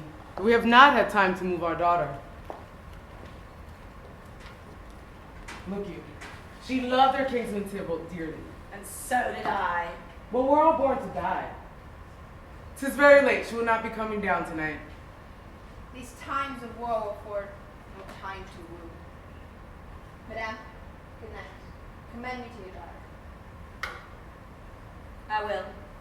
And know her mind tomorrow. Tonight, she is mewed up to her heaviness. Paris, I'll make a desperate tender of my child's love. I think she'll be ruled in all respects by me. Nay more, I doubt it not. Wife, get you to Juliet before you go to bed. Acquaint her of my son Paris's love. O Thursday tell her she shall marry this noble earl. What say you? What do you think about this haste? Thursday? My lord, I would that Thursday were tomorrow. We'll get you gone. Thursday be it. Get you to Juliet before you go to bed.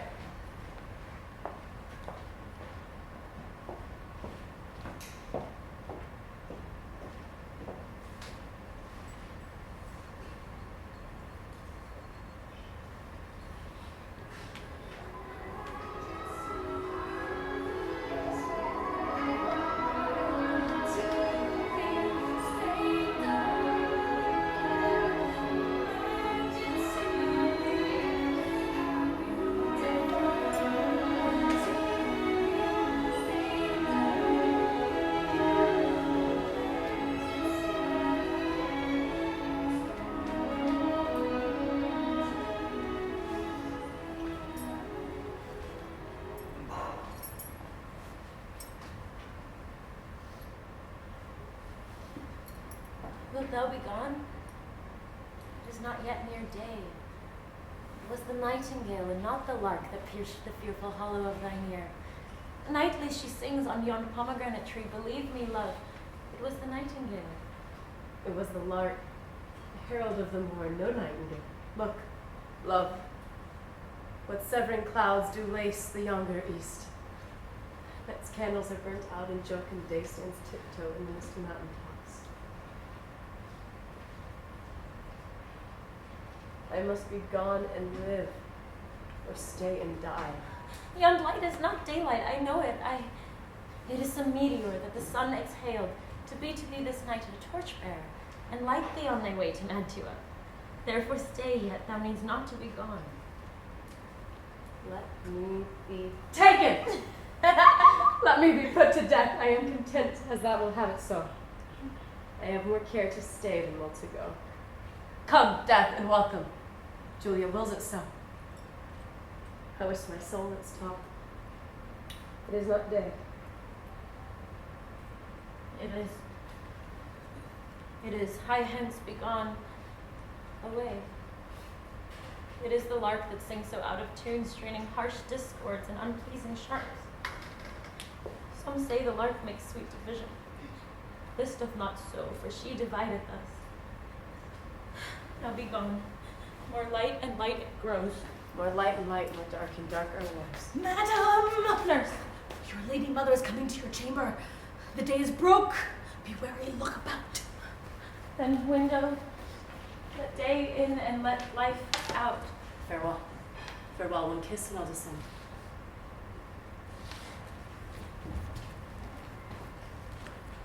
Art thou gone so, love? Lord, I husband, friend. I must hear from thee every day in the hour, for in a minute there are many days. By this count I shall be much in years ere I again behold my Romeo. Farewell. I will omit no opportunity to send my greetings, love, to thee. Thinkest thou we shall ever meet again? I doubt it not. And all these woes shall serve for sweet discourses in our time to come. Oh God, I have an ill-defining soul. Methinks I see thee now, thou art so low as one dead in the bottom of a tomb. Either my eyesight fails, or thou lookst pale. And believe me, love, in my eyes, so do you. Dry sorrow drinks our blood. Adieu. Adieu.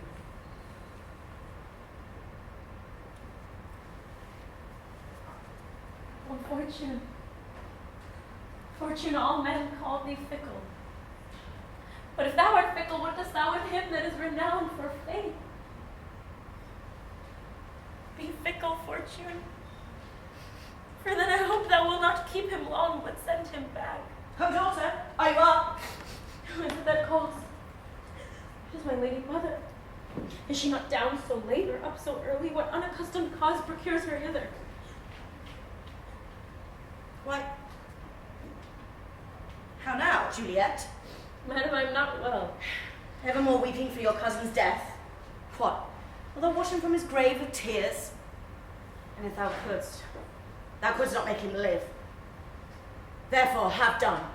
Some grief shows much of love, but much of grief shows still somewhat of wit. Yet let me weep for such a feeling lost. So shall you feel the loss, but not the friend that you weep for. Feeling so the loss, I cannot choose but ever weep the friend. Well, girl, thou weepst not so much for his death, as that the villain lives which slaughtered him. What villain, madam? That same villain, Romeo. Villain and he be many miles asunder. God pardon him. I do, with all my heart. And yet no man like he doth grieve my heart. That is because the traitor murderer lives. Aye, madam, from the reach of these my hands, would none but I might venge my cousin's death. We will have vengeance for it. Fear thou not. I'll send to one in Mantua, where that same banished runagate to live. Shall fix him such an unaccustomed dram that he shall soon keep Tybalt company. And then I hope thou wilt be satisfied. Indeed, I never shall be satisfied with Romeo, till I behold him. Dead is my poor heart so for a kinsman vexed. Madam, if you could find out but a man to bear a poison, I would temper it, that Romeo should upon receipt thereof soon sleep in quiet. How my heart abhors to hear him named, and cannot come to him, to wreak the love I bore my cousin upon his body, which hath slaughtered him. Find out the means, and I'll find such a man. But now, I tell thee joyful tidings, girl. And joy comes well in such a needy time. What are they, beseech your ladyship? Well, thou hast a careful father, child, one who to put thy from their heaviness, have sorted out a sudden day of joy, that thou expectst not, and I look not for. Madam, in happy time, what day is that? Marry, my child, next Thursday morn. The gallant, young, and noble gentleman, the county Paris at St. Peter's Church, shall happily make thee there a joyful bride. No, I St. Peter's Church and Peter too, he shall not make me there a joyful bride. I wonder at this haste, that I must wed ere he that should be my husband comes to woo. I pray you tell my lord and father, madam, I will not marry yet, and when I do, I swear it shall be Romeo, whom you know I hate, rather than Paris. These are news indeed. Here comes your father. Tell him so yourself, and see how he will take it at your hands. How now, wife, have you delivered to her our decree? Aye, sir. But she will none. She gives you thanks. I would the fool were married to her grave. Soft, take me with you. Take me with you, wife. Does she not give us thanks? Is she not proud? Does she not count her blessed? Unworthy that she is, that we brought such a worthy gentleman to be her bridegroom? Not proud you have, but thankful that you have. Proud can I never be of what I hate, but thankful even for hate that is meant love. How now? How now? Child logic, what is this? Proud and I thank you and I thank you not, and yet not proud? Mistress Minion, think me no thank yous and proud me no proud, but fiddle your fine joints against next Thursday to meet Paris at St. Peter's Church, or I shall drag the unhurdled feather out, you green sickness, carry on, you baggage, you tattle face. What are you? Good father, hear me with patience, but to speak a word. Hang thee, young baggage, disobedient wretch. I'll tell you what, get to church all Thursday, or never after look me in my face. Speak not, reply not, do not answer me. Oh, my fingers itch! Wife, we scarce thought us blessed when God has blessed us with his only child, but I see this one is one too much. We had a curse in having her on our Hilding. God in heaven, you are to blame to rate her so. Why? Why, my lady wisdom? Smell with your gossips, go. Well, I speak no treason.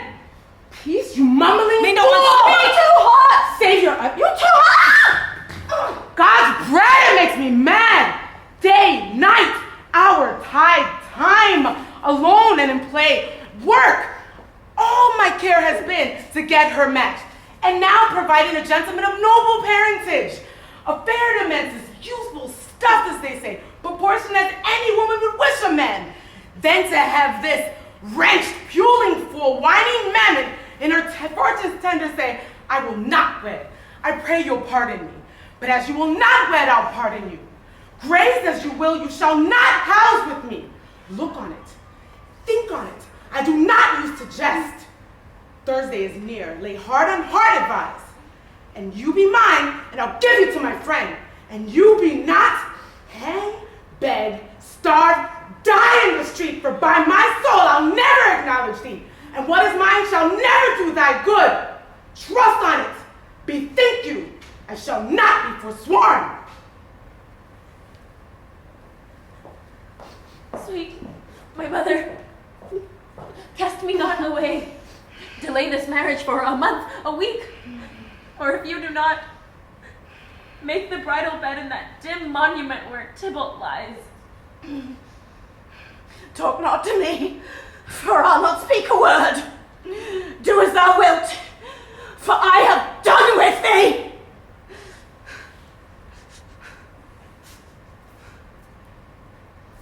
Oh God. Nurse, how shall this be prevented? My husband is on earth, my faith in heaven. How shall that faith again return to earth unless that husband send it to me from heaven by leaving earth? Comfort me, counsel me. Alack, that heaven should practice stratagems upon so soft a subject as myself. What sayest thou? Hast thou not a word of joy, some comfort, nurse? Faith, here it is. Romeo was banished, and all the world's nothing. For he cannot come to challenge for you unless it be by stealth. So, as the case stands as it now doth, I think it best you married with the county. Oh, he's a lovely gentleman. Oh, Romeo's a dishclout to him. An eagle and madam have none so green, so quick, so fair an eye as Paris hath. Oh, beshrew my heart. I think you happy in the second match, for it far excels your first, and even if it didn't, your first is dead. As 'twere good it were, as living you here, and you no use of him. Speakest thou from thy heart? And my soul.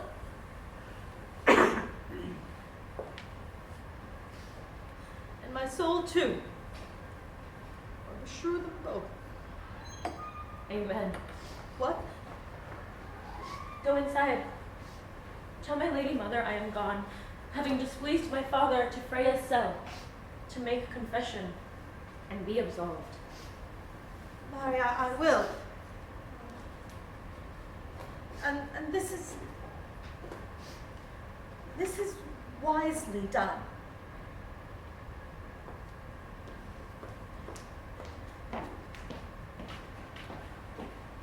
O ancient damnation, most wicked fiend! Is it more sin to wish me thus forsworn, or to dispraise my lord with that same tongue which she hath praised him with above compare so many thousand times? Go, counselor. Thou and my bosom henceforth shall be twain. I will to Freya to know her remedy. If all else fail, myself have power to die.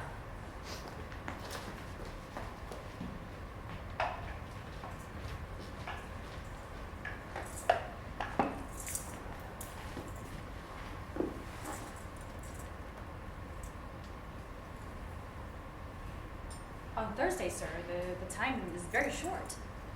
My father, Capulet, will have it so, and I am nothing slow to slack his haste.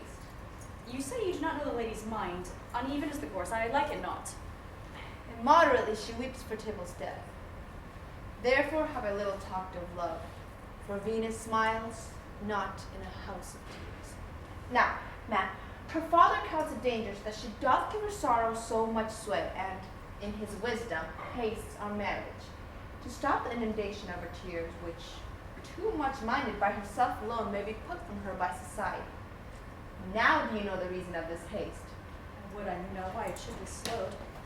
Look, sir, here comes the lady towards myself. Happily met, my lady, my wife.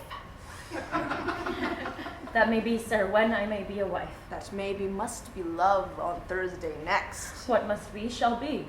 That's a certain text. Come you to make confession to the sister? To answer that, I should confess to you. Do not deny to her that you love me. I will confess to you that I love her. So will ye, I am sure that you love me. Well, if I do so, it will be of more price being spoke behind your back than to your face. Poor soul, thy face is much abused with tears. The tears have got small victory by that, for it was bad enough before their spite. Thou wrongs it more than tears with that report. That is no slander, sir, which is a truth. And what I spake it to my face. Thy face is mine, and thou hast slandered it. That may be so, for it is not mine own. Are you at leisure, Holy Freya, now, or shall I come to you this evening? My leisure serves you now, pensive daughter. My lords, I must entreat the time alone. God shield us should disturb devotion. Juliet, on Thursday early will I rouse ye. Till then, adieu, and keep this holy kiss.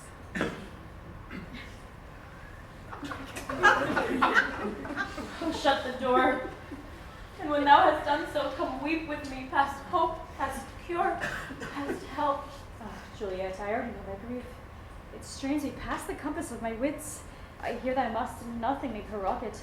On Thursday next be married to this county. Tell me not, Freya, that thou hearest of this, unless thou tell me how I may prevent it. If in thy wisdom thou canst give no help, do thou but call my resolution wise, and with this knife I'll help it presently. God joined my heart and Romeo, thou our hands, and ere this hand by thee to Romeo sealed shall be the label to another deed, or my true heart with treacherous revolt turned to another, this shall slay them both. Be not so long to speak, I long to die, if what thou speaks not of remedy. Hold, daughter. I do spy a kind of hope, which craves as desperate an execution as that is desperate which would prevent. If, rather than to marry County Paris, thou hast the will to slay thyself, then it is likely thou wilt undertake a thing like death to chide away this shame, that copest with death himself to escape from it. And if thou darest, I'll give thee remedy. Oh, bid me leap, rather than marry Paris, off the battlements of any tower. Or bid me go into a new-made grave and hide me with a dead man in his shroud.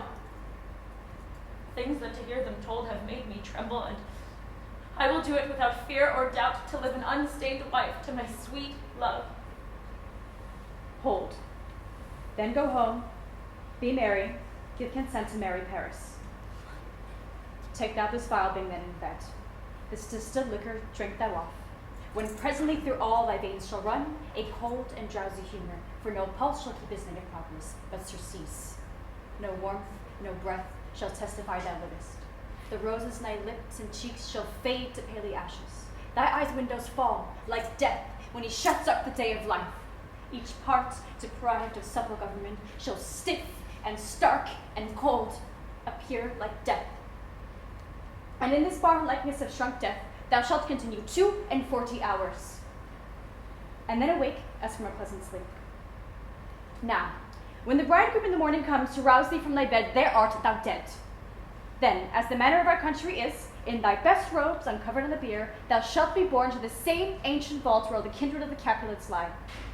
In the meantime, against thou shalt awake, shall Romeo know but my letters of our drift, and hither shall he come and he and I shall watch thy waking, and that very night shall Romeo bear thee hence to Mantua. Give me, tell me not of fear.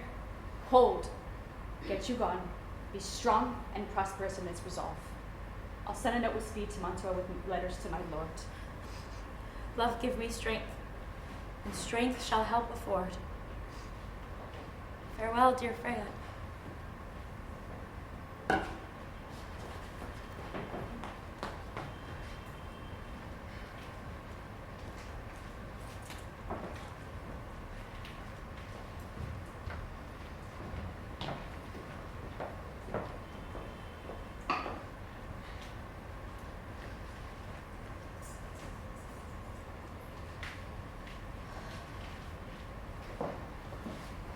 What, is my daughter going to see Freya Lawrence? Aye, forsooth. Well, good chance she'll do good on her. Peevish, self-willed harlotry it is. Ah, here she comes from Shrift with a merry look. How now, my headstrong? Where have you been gadding? Where I have learnt to repent me the sin of disobedient opposition to you and your behests, and am enjoined by holy Freya to fall prostrate here to beg your pardon. Pardon, I beseech you. Henceforward, I am ever ruled by you. Send for the county. Tell him of this. I'll have this knot knit up by tomorrow morning. I met the youthful lord at Freya's cell, and gave him what becometh love I might, not stepping o'er the boundaries of modesty. This is good. I am glad. This is how it stand up. This is how it should be. Nurse, will you tend to me in my closet? Help me sort such needful ornaments as you think fit to furnish me with tomorrow. No, not till Thursday. Go, There's nurse. Tend to her. We'll go to church tomorrow.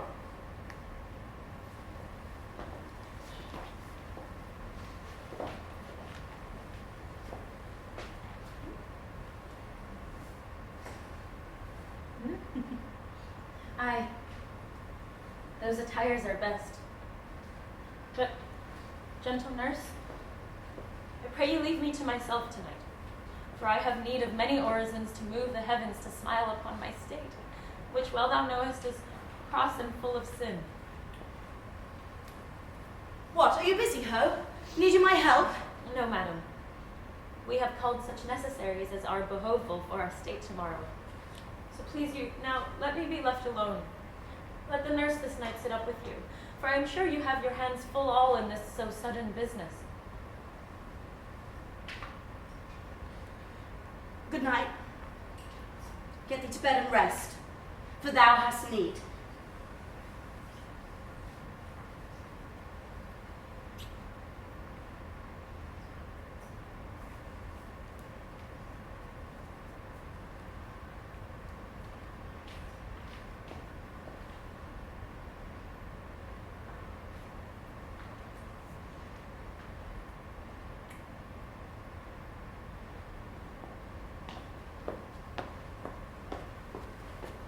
Farewell. God knows when we shall meet again. I have a faint cold fear throws through my veins that almost freezes up the heat of life. I'll call them back again to comfort me. Nurse! What should she do here? My dismal scene I needs must act alone.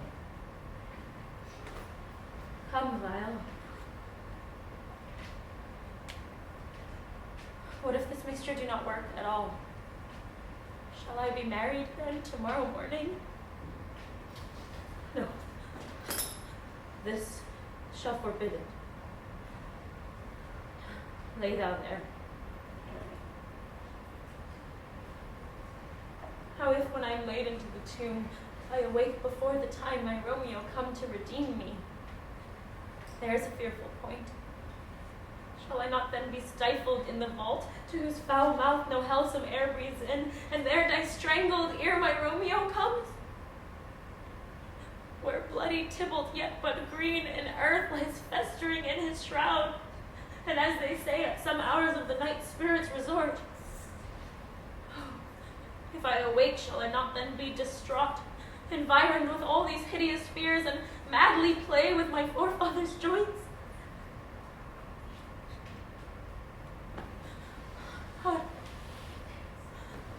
dreams I see my cousin's ghost, seeking out Romeo that did spit his body upon a rapier's point. Stay, Tybalt, stay!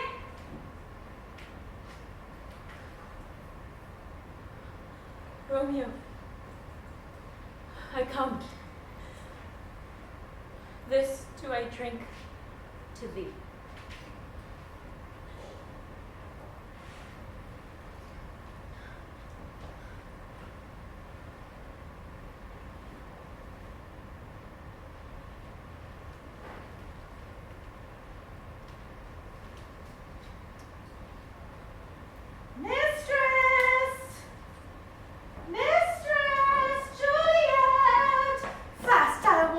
Sure. Oh, she, why lamb, why lady, why you slug a bed. Oh, what love I say. Why lady, why sweetheart, why bride. What, not a word? Aye, take your penny's worth now, sleep for a week. For I warrant that the young Paris has set up his rest, that you shall rest but little. Oh, God, forgive me, Mary, and amen. She is asleep. I must needs wake her. Madam. Madam.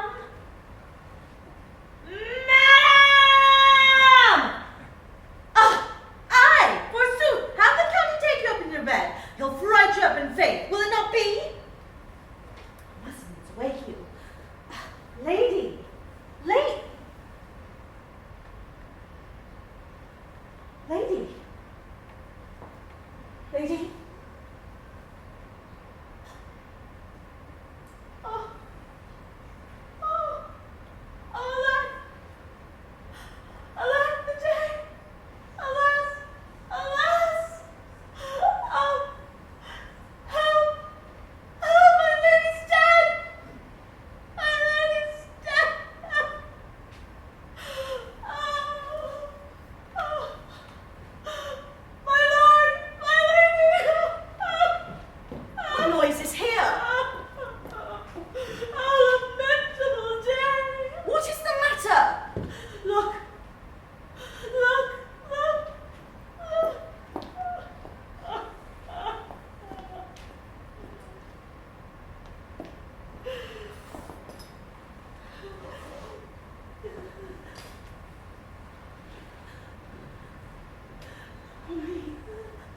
Oh me, my life, my only child, revive, look up, or I will die with thee. Help! Help! Get help! Oh, for shame, bring Juliet forth, her lord has come. She's dead. She's deceased, she's dead, she's dead. Dead. She's dead. She's dead. She's dead. Ha, let me see. She's cold. Her blood is settled, her joints are thick. Life in those lips is long separated. Death lies on her like an untimely frost upon the sweetest flower of all the field. Death can obtain her hence to make me well, ties up my tongue and will not let me speak. Is the bride ready to go to church? Ready to go, but never to return. O son, the night before thy wedding day, deathling with thy wife, there she lies. Flower she was, deflowered by him. Death is my son-in-law, death is my heir. I will die and leave all to him. Life, living, all is death's. Have I thought long to see this morning's face? And doth it give me such a sight as this? Despised, hated, distressed, martyred, killed. Because unhappy, wretched, What promise thou now? most To miserable murder, hour. murder, solemnity, O child. By what? My child. Oh, what day! What for? A grateful day! With my child, all my joys are buried. That cruel justice! Oh, for shame! confusions. Heaven and yourself had part in this fair maid. Now heaven hath all. And all the better is it for the maid. Your part in her you could not keep from death, but heaven keeps his part in eternal life. The most you sought from her was her promotion. 'Twas your heaven she should be advanced. And weep ye now, seeing she is advanced above the clouds as high as heaven itself? Oh, in this love you love your child so ill that you run mad seeing that she is well.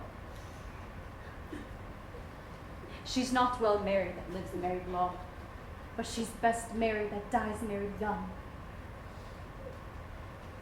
Dry up your tears, and stick your rosemary on this fair course. And as the custom is, bear her to church. All things we were ordained festival turn their offers to black funeral, our wedding cheer to a sad burial feast, our solemn hymns to sullen dirges changes, our bridal flowers now serve for a buried course. All things change them to the contrary. Sir, go you in. Madam, go with him. And go, Sir Paris. Everyone prepare to follow this fair course unto her grave. The heavens do lower upon you for some ill. Move them no more by crossing their high will.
If I may trust the flattering truth of sleep,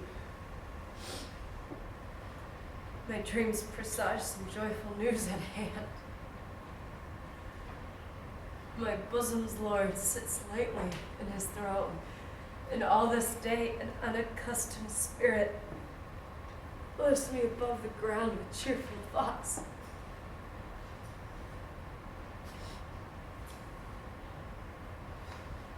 I dreamt my lady came and found me dead,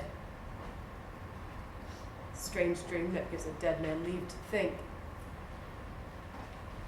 It breathes such life with kisses in my lips that I revived.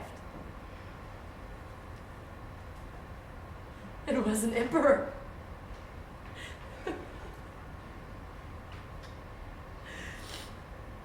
How sweet is love itself possessed when but love's shadows are so rich in joy.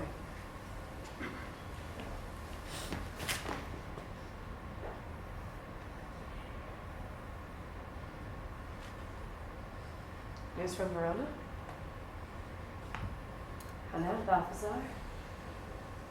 Dost thou not bring me letters from wise Freya? How is my lady? How doth my mother? Is my lady well? That I ask again, for nothing can be ill if she be well. Then she is well, and nothing can be ill. Her body sleeps in Capel's monument, and her immortal heart with angels lives. I saw her lay low in her kindred's vault, and presently took post to tell it to you. Oh, pardon me for bringing these your news, since you did leave it for my office, sir. Is it even so? Then I defy your stars! Thou knowest my lodging, I will hence tonight. I do beseech you, sir, have patience. Your looks are pale and wild, and do import some misadventure. That thou art deceived. Dost thou not bring me letters from wise Freya? No, my good lord. No matter. Get thee gone.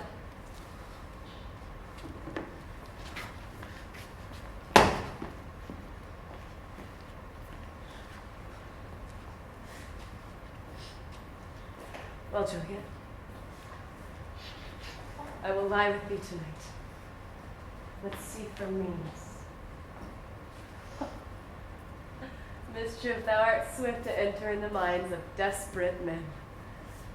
I do remember an apothecary. What ho? Apothecary! Who calls so loud? Come hither, man. I see that thou art poor. Hold. Here's 40 ducats. Let me have a dram of poison, such speedy gear as will disperse itself through all the veins, that the life-weary taker may fall dead. Which mortal drugs I have!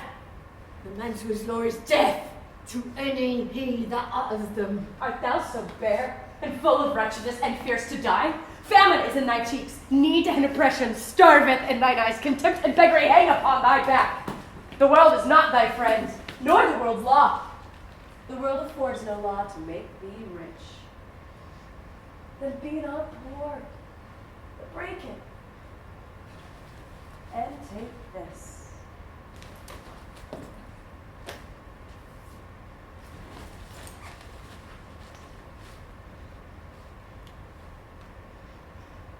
My poverty and not my will consents.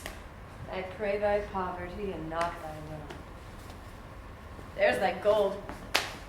Worse poison to men's souls, doing more murder in this loathsome world than these poor compounds which thou mayest not sell. I have sold thee poison, thou hast sold me none. Farewell, buy food and get thyself in flesh. Come cordial and not poison. Go with me to Juliet's grave, for there I must use thee.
My love.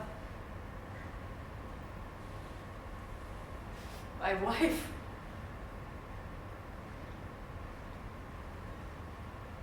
Death that hath sucked the honey of thy breath hath had no power yet upon thy beauty.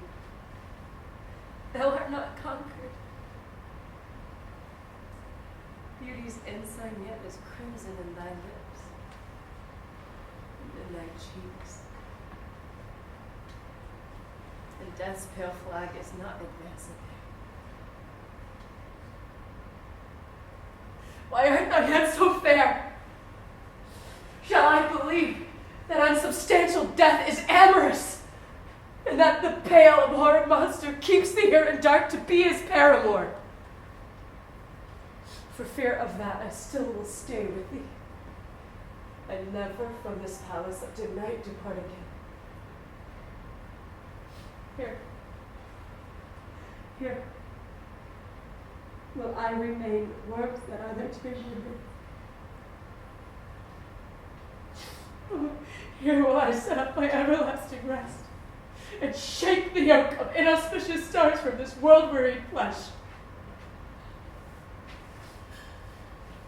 Eyes, look thy last. Arms, take thy last embrace. Lips, oh, you doors of breath, sealed with a righteous kiss, a dateless bargain to engrossing death.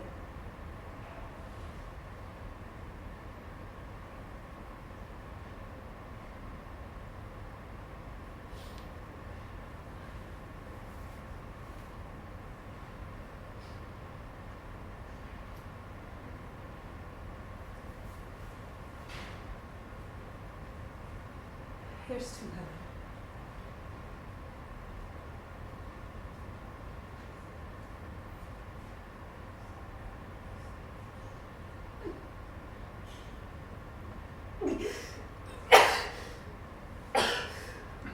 Oh, true apothecary, thy drugs are quick. Thus, with a kiss, I die.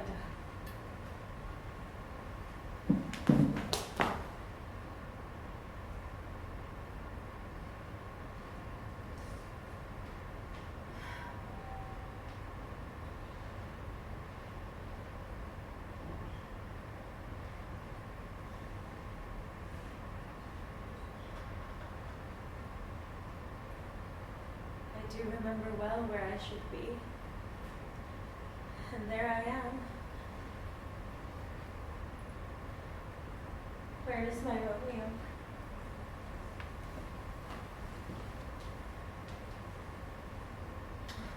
My love. Romeo!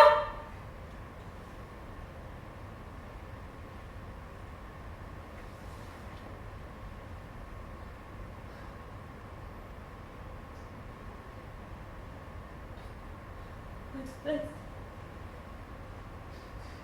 The cup closed in my true love's hand. Poison I see up in his timeless end. Oh, churl!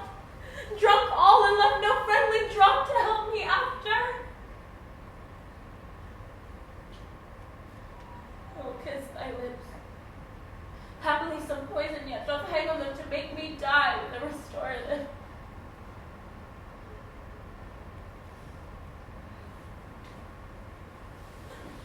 Thy lips are warm. Lead, boy, which way? Yea, noise. Then I'll be brief. Oh, happy dagger, this is thy sheath. Ah! There rust, and let me die.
and peace this morning with it brings.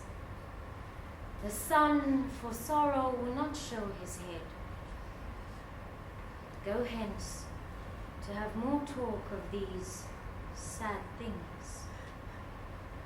Some shall be pardoned, and some punished. For never was there a story of more woe than that of Juliet and her Romeo.